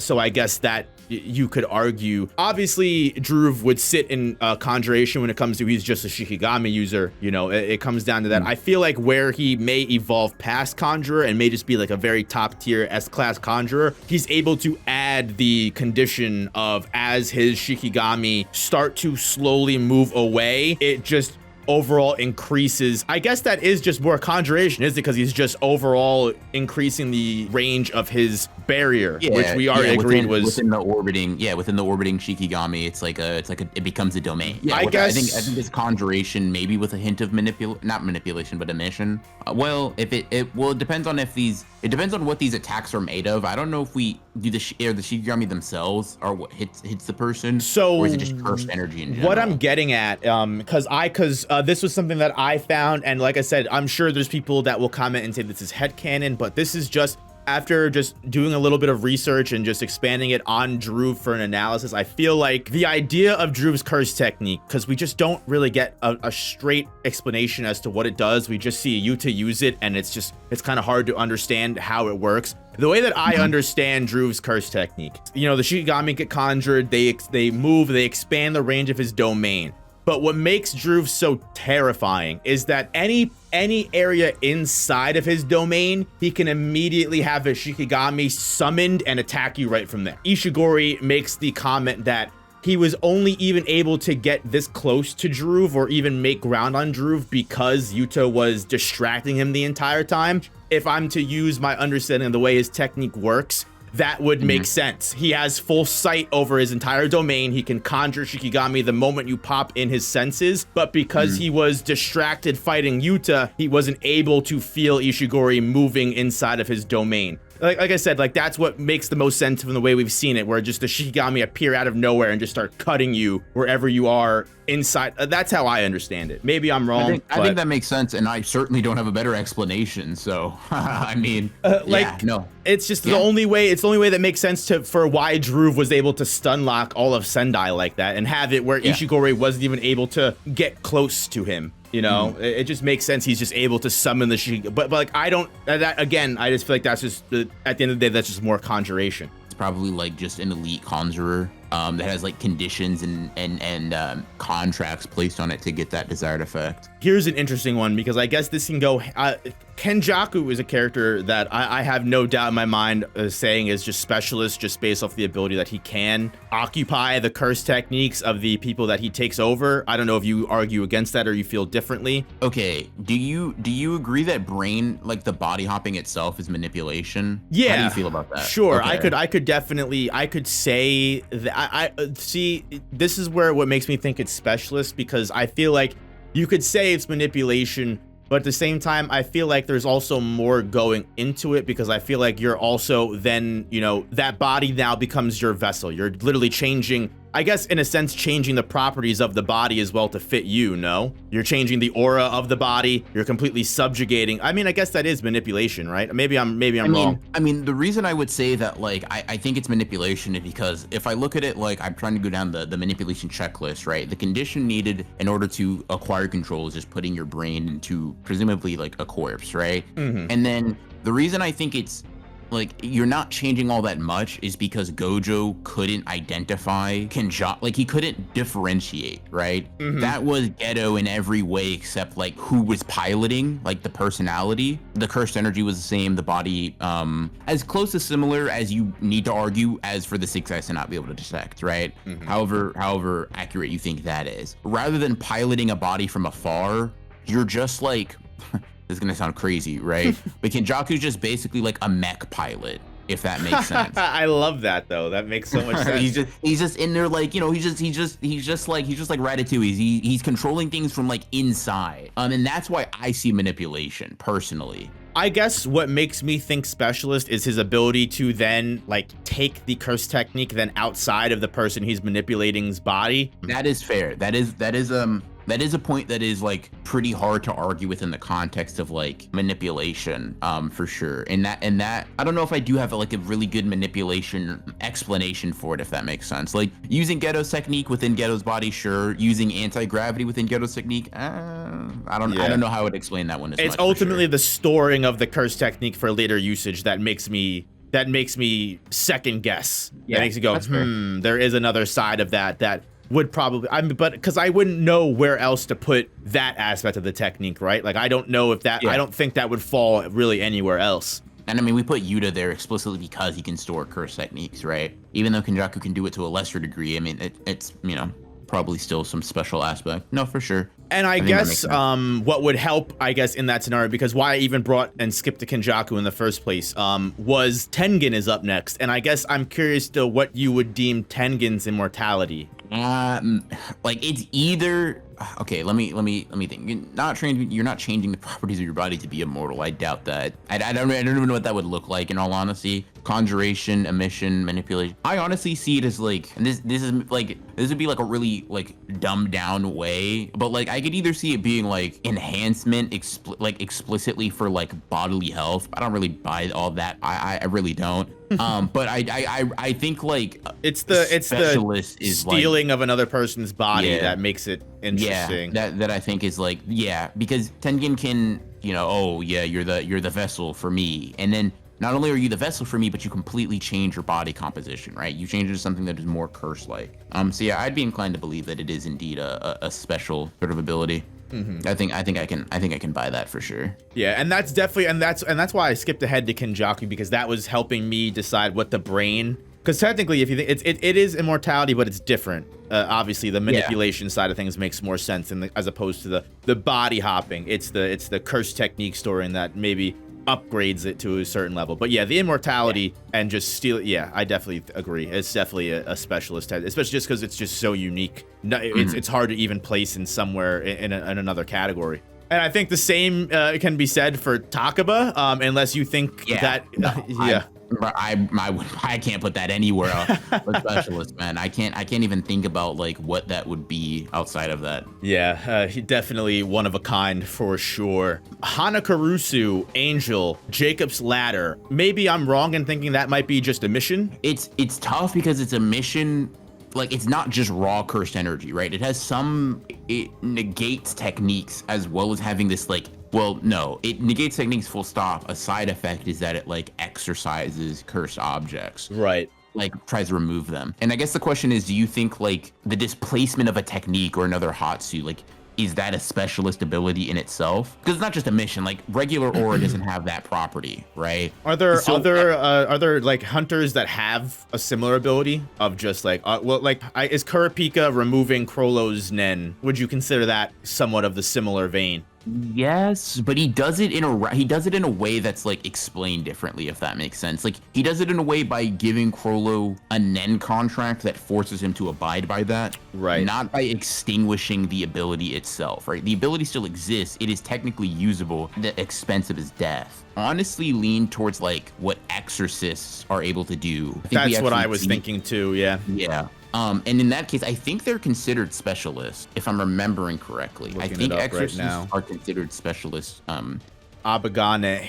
Okay. Black All-Star. Hold on, let's see. He's actually Conjuration. Is he? Okay, so Conjuration, did he conjure something that But that might be different. Let me read his ability and see what they deem as his. So it requires him to first burn a campfire. Or, he takes a wooden effigy and chants a prayer to forest spirits. He takes a branch of leaves, blah, blah, blah. Own to conjure a Nen beast, and then the Nen beast is what exorcises it. Okay. So I guess that's where the conjuration comes from. So I guess that would be. So all he's doing is summoning the thing. What the Nen ability may also make use of manipulation. The Nen beast is tough because the Nen beast has like its own ability, and the Nen beast is what exercises it, I guess. So maybe, yeah, I could see a mission. Well, I could see manipulation in a mission. I could see something like that. Mm-hmm. That makes sense. Big blast that, subjugates the opponent's curse technique. Are there no other characters that have like a Nen extinguishing technique to base off of, or this is like the best we got? That I can think of, no. Like Krollo is honestly like the closest because like when he takes an ability, like you don't have it anymore, and Krollo is considered a specialist. So I don't know. This one's tough.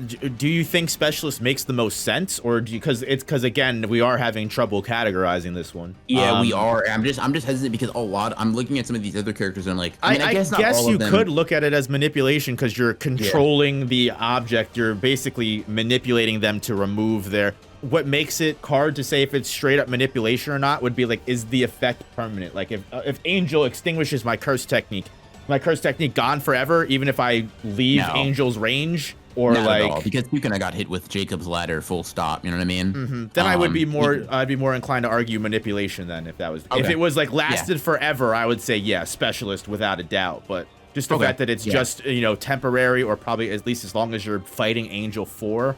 Because I think I agree with the whole Krollo losing his Nen argument. It can be similar. I feel like that also is what makes it different, because that was more of a permanent situation. He literally had to go out and get the Nen contract that he had exercised in order to remove that, as opposed to Angel, that the effect would probably wear off after a certain amount of time, which makes me think it's not as intense.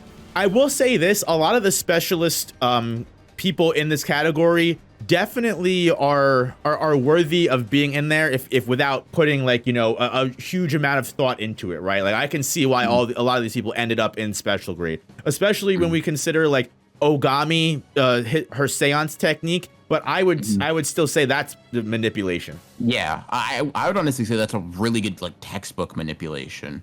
The only thing that becomes super special about it is the bringing back to life thing, right? But I would still consider that manipulation. She has a part of their physical data. She uses that physical data to bring back exclusively the body. Just didn't happen to work with Toji. She actually chooses not to indulge in the soul data itself. So yeah, I would say that's manipulation. Definitely. And I would even say that like if the effect that happened on Toji, in which again same as like Jacob's ladder, if the effect that happened on Toji was something that happened all the time, where the person just becomes this unstoppable killing machine, I feel like maybe you'd have a little bit more of an argument. But because that's not the way that it works ever, the only reason I say that is because Toji was operating even after Ogami died. You know what I mean? The Ogami's Nen was no longer present. Yeah, exactly. Yeah. But that's not the normal way that the technique works. So in all of her years, it had never worked like that before. Like it was presumably, considering how old she is, she's used that technique a good amount. It's just something that happened because Toji is particularly unique. moving on, we've got Paper Bag Boy with the cloning, who I guess that is just, is that conjuration with a little bit of a little bit of side of enhancement and other stuff? I would just say it's just what Castro did when Castro's double was just conjuration and manipulation. Because I mean, all he's doing is creating doubles, right? Nothing too crazy. Yeah, basically that's it. It's definitely an impressive. I love that like Paper Bag Boy has like such an insanely powerful curse technique for no reason. Yeah, even go to the comments and he's like, dude, come on, what are we doing here? That's a nice technique, bro. Why are you so weak? Yeah. We'd pay you more as a Jujutsu sorcerer. Yeah, than what you're gonna get for not getting Rico, for sure. Yeah, listen, all I'm saying is being a criminal in the Jujutsu Society world can't be all it's cracked up to be if Mei is playing by the rules. All I'm saying is that's exactly. That's a very good point, actually. She would not be playing things above ground if that was the case. Up next is Charles, which I can see where specialization came from. I'd be curious to what you think of the precognition. The precognition is interesting because like I think it's clear that he's like conjuring or creating like G ward staff. That part is pretty simple. Well, what he's doing, because like once he stabs, right, he gets like the blood and then creates like the page, and the page allows him to see forward. I don't know, man. I'm like, what the hell is precog with Nen? Like, what does that even? What does that mean? Yeah, it's interesting because we're not even like, it's so far like what we've talked about, it doesn't even focus on like the precog part. It's all about even getting to that setup of even getting because there's so many things. Like I'm even like, I'm not opposed to thinking emission because he's basically detaching his aura. It's not like the Sharingan. It seems more like literally peering into the future, if that makes sense, right? Right. He describes it as like looking at the bottom page of of a manga page. There is the girl that Krolos takes the ability from with precog. I mean, maybe she's a good comparison point. The fortune teller, Neon, I think her name is. Yeah. Neon might be a pretty good example of like this being a specialist ability, just being able to see into the future in general. Granted, she does it in more roundabout means. Charles, in my opinion, actually has like simpler conditions to not only see the future, but see the future more clearly. Granted, to a smaller window of time, but I don't know. That might be a trade-off. Yeah. I was just gonna say I agree with your interpretation of like comparing it to like Neon's ability. I feel like that's and if she's a specialist, I feel like that makes the most sense. And also you can consider everything that it takes to get to the precog, just like similar to like Krolos, like number of conditions to get to where you need to be to get to that, to make the technique work. Like that would make sense where he, the creation of the panel is, conjuration, creation of the G War staff, similar to the Higuruma almost, right? Like all of the different things to get to the main point may be different categories, but ultimately the main ability of itself is most likely specialist. And I think Neon is the best way to compare it to. If we didn't have Neon, I'd probably be more willing to specify. And I feel like easily enough, we basically already covered teleportation, which is basically what Wee Wee's curse technique is. So I feel like emission, simple enough. Sure. Haruta, Miracle, what do we think about that? Unfortunately, Right, I know, I'm kind of hesitant too, but bro, it sucks. It really does suck. I'm not gonna lie, but yeah, specialist, because it's this. You store miracles, right? You store miracles. They're marked on your face, and then through like seemingly divine intervention, you're saved, right? It's not like, to me, it's closer to Takaba's reality manipulation in that sense than it is just like a regular ability, because it's not like it gives you extra aura to protect yourself in times of danger, right? It's just like, oh, okay, I got hit by 4 attacks that should have killed me. I didn't become tougher, I just didn't die, right? And that's like, as unfortunate as it is, I feel like that is a specialist ability. I agree. I think overall, it's like you said, it's similar to Takaba's ability where it's literally just changing reality. It has that level of power to Haruta literally fucking dies and he's like, nah. No, thank you. It's like, cause I saw 444 one time. It's like, no, I'm gonna survive that. Yeah. It's so crazy to look at the people on specialist and then you just see Haruta at the end here. Like, come on. Yeah. I mean, even Charles kind of feels a little out of place, but I mean, his ability is definitely more OP than he himself is, but you know, whether that's just because he's brand new or not, you know, we'll just have to wait for a JJK 2. But last character on the Nen categorization, I left for last because I felt like definitely deserves a little bit more of a discussion as opposed to Haruta. Maybe I'm wrong. Maybe it is just specialization. We'll call it a day. But Mahito and Idol Transfiguration. So it's special in the sense that it touches the soul, right? That in and itself is like insane. My thing is that like it's tough to put it in specialization because in every other capacity, it's transmutation. it's like literally, but it's even that is tough because it's like he's transmuting something from one state of being to the next, but not in the Nen sense, right? It's like he's just morphing or manipulating his opponent's soul. Their soul follows the body, etc., etc. And it's like, I don't know. Do you think that it's manipulation? Because he can also make transfigured humans, which are just his own puppets, right? Yeah. And he does that by forcibly altering their soul violently enough to basically just like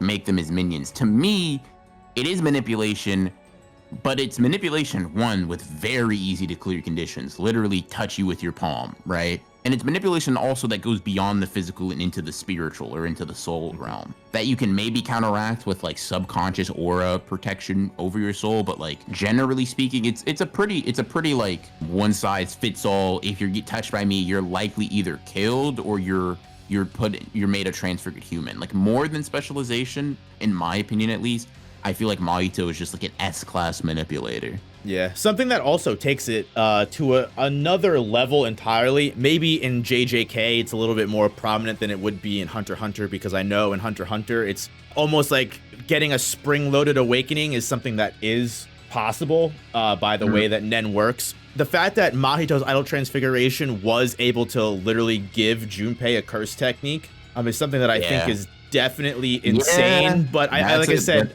I don't know if a Hunter x Hunter universe makes it as less unique than it, you know what I mean? Because we do know you can spring start someone's awakening through Nen. It would be like giving them cursed energy, which, to be fair, Mahito kind of shuts down heavenly restrictions off of like his itself. Like I wouldn't be mad at someone putting him in special and being a specialist, right? I'm gonna be totally honest.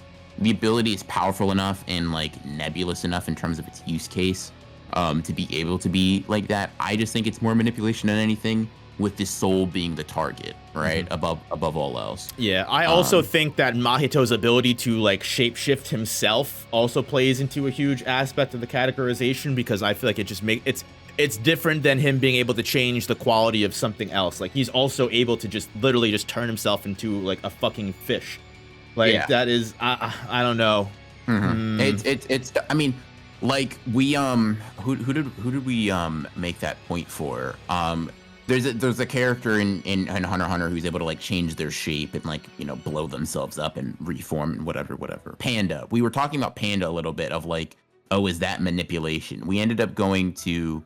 Where did we end up putting Panda? We put Panda in Transmuter, actually. Okay, he was changing the qualities of himself. At the end of the day, you could classify what Mahito is doing, especially when it comes to the soul side of things. Like he literally, like he is changing the properties of something. Because like when he becomes a monkey, when he becomes an animal, he is that animal to a T. It's not like he's just, you know, masquerading as an animal. Same thing with like if he changes someone, we even see him where he does the experiments with the big fat baby and the small crystal. Like he can literally change you forever, and like you not only just look like that thing, but you become that thing, because he manipulate. Yes, it's manipulation in the sense he manipulates your soul, but he's manipulating you to the point that you literally become that thing, rather than you are just controlled to look like that thing or act like that thing, if that makes sense, right?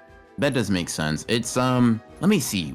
I wonder what is Illumi, because Illumi doesn't, I mean, obviously he just changes his appearances, but I am just kind of curious because Illumi kind of like, whenever he manipulates somebody, they do change their, or when he manipulates himself, rather, his appearances change. I'm kind of curious what that's classified as, but generally speaking, I can see why it's classified as specialist, because it's fucking tough. Body alteration, for what I'm seeing, is considered manipulation as Illumi's Nen type. Corpse control is manipulation. Yeah, it might just be It might just be manipulation, full stop. That kind of actually, now see, that makes me think maybe specialist, because maybe it inhabits manipulation and transmuter. Like, maybe the reason we're having such a hard time is because it actually literally is just properties of both, and manipulation and transmutation are exactly apart from each other, which I think even would make our argument make more sense, because technically whether we put him in transmutation or manipulation, that would make the other side the weakest category that he has, which doesn't make sense. All right, so then I guess that would put Mahito as the very last specialist, which, to be fair, honestly, it seems like the specialist category was probably the most properly put together, it seems like. Yeah, we held off early, and I think that made it so it wasn't super bloated by the time, because a lot of the people that were put in specialists were put there correctly, or at least had a decent argument for it. So yeah. And I mean, as far as it goes, I mean, like we said throughout this video multiple times, there are definitely many arguments out there that could immediately disprove any of the categorization we gave to a certain character. It really all comes down to how you decide to look at it. So if any of you guys come up with anything different, I definitely wouldn't be mad. And in fact, I would be very interested in seeing the explanations. Yeah, I definitely would be as well. I will be checking out the comment section for this one, man. If any of y'all needed a reason to believe how much Gege is inspired by Nen, I mean, I think the amount of characters that fit pretty neatly into boxes, or like the amount of characters that can be classified, I mean, this is it. I think this is a very, very fun comparison. I appreciate you having me on here, man. No, I appreciate you taking time out of your busy schedule to do this with me, because, like I said, this was like you said, this is an insanely long video, to the point that when I told you that this might be a short one, you were laughing at me. It seems like the most occupied category is definitely going to be Manipulator, which is interesting, but it makes sense. And that's followed by Conjurer, and as much as we tried to go against it, Specialist is pretty crowded. For sure. Did our best, but unfortunately, Gege just be willy-nilly with it a little bit, you know? Yeah, I definitely understand why Gege leaves all those other comments like, oh my god, I have Hunter x Hunter volumes all over my floor. I'm like, yeah, bro, I bet you do. But anyway, guys, thank you all so much if you made it this far. I appreciate you watching. Definitely feel free to hit that like button if you enjoyed, and subscribe if you want to continue to see videos like this in your feed. Also, don't subscribe just to me. Definitely go ahead and hit Broken Ronin's channel link in the description and subscribe to my man. He also makes great Jujutsu Kaisen and much variety content as well. So JJK isn't the only bread and butter, that's for sure. Yep, appreciate you having me, man. This was really fun. All right, guys, thank you again, and we'll see you in the next one. Peace.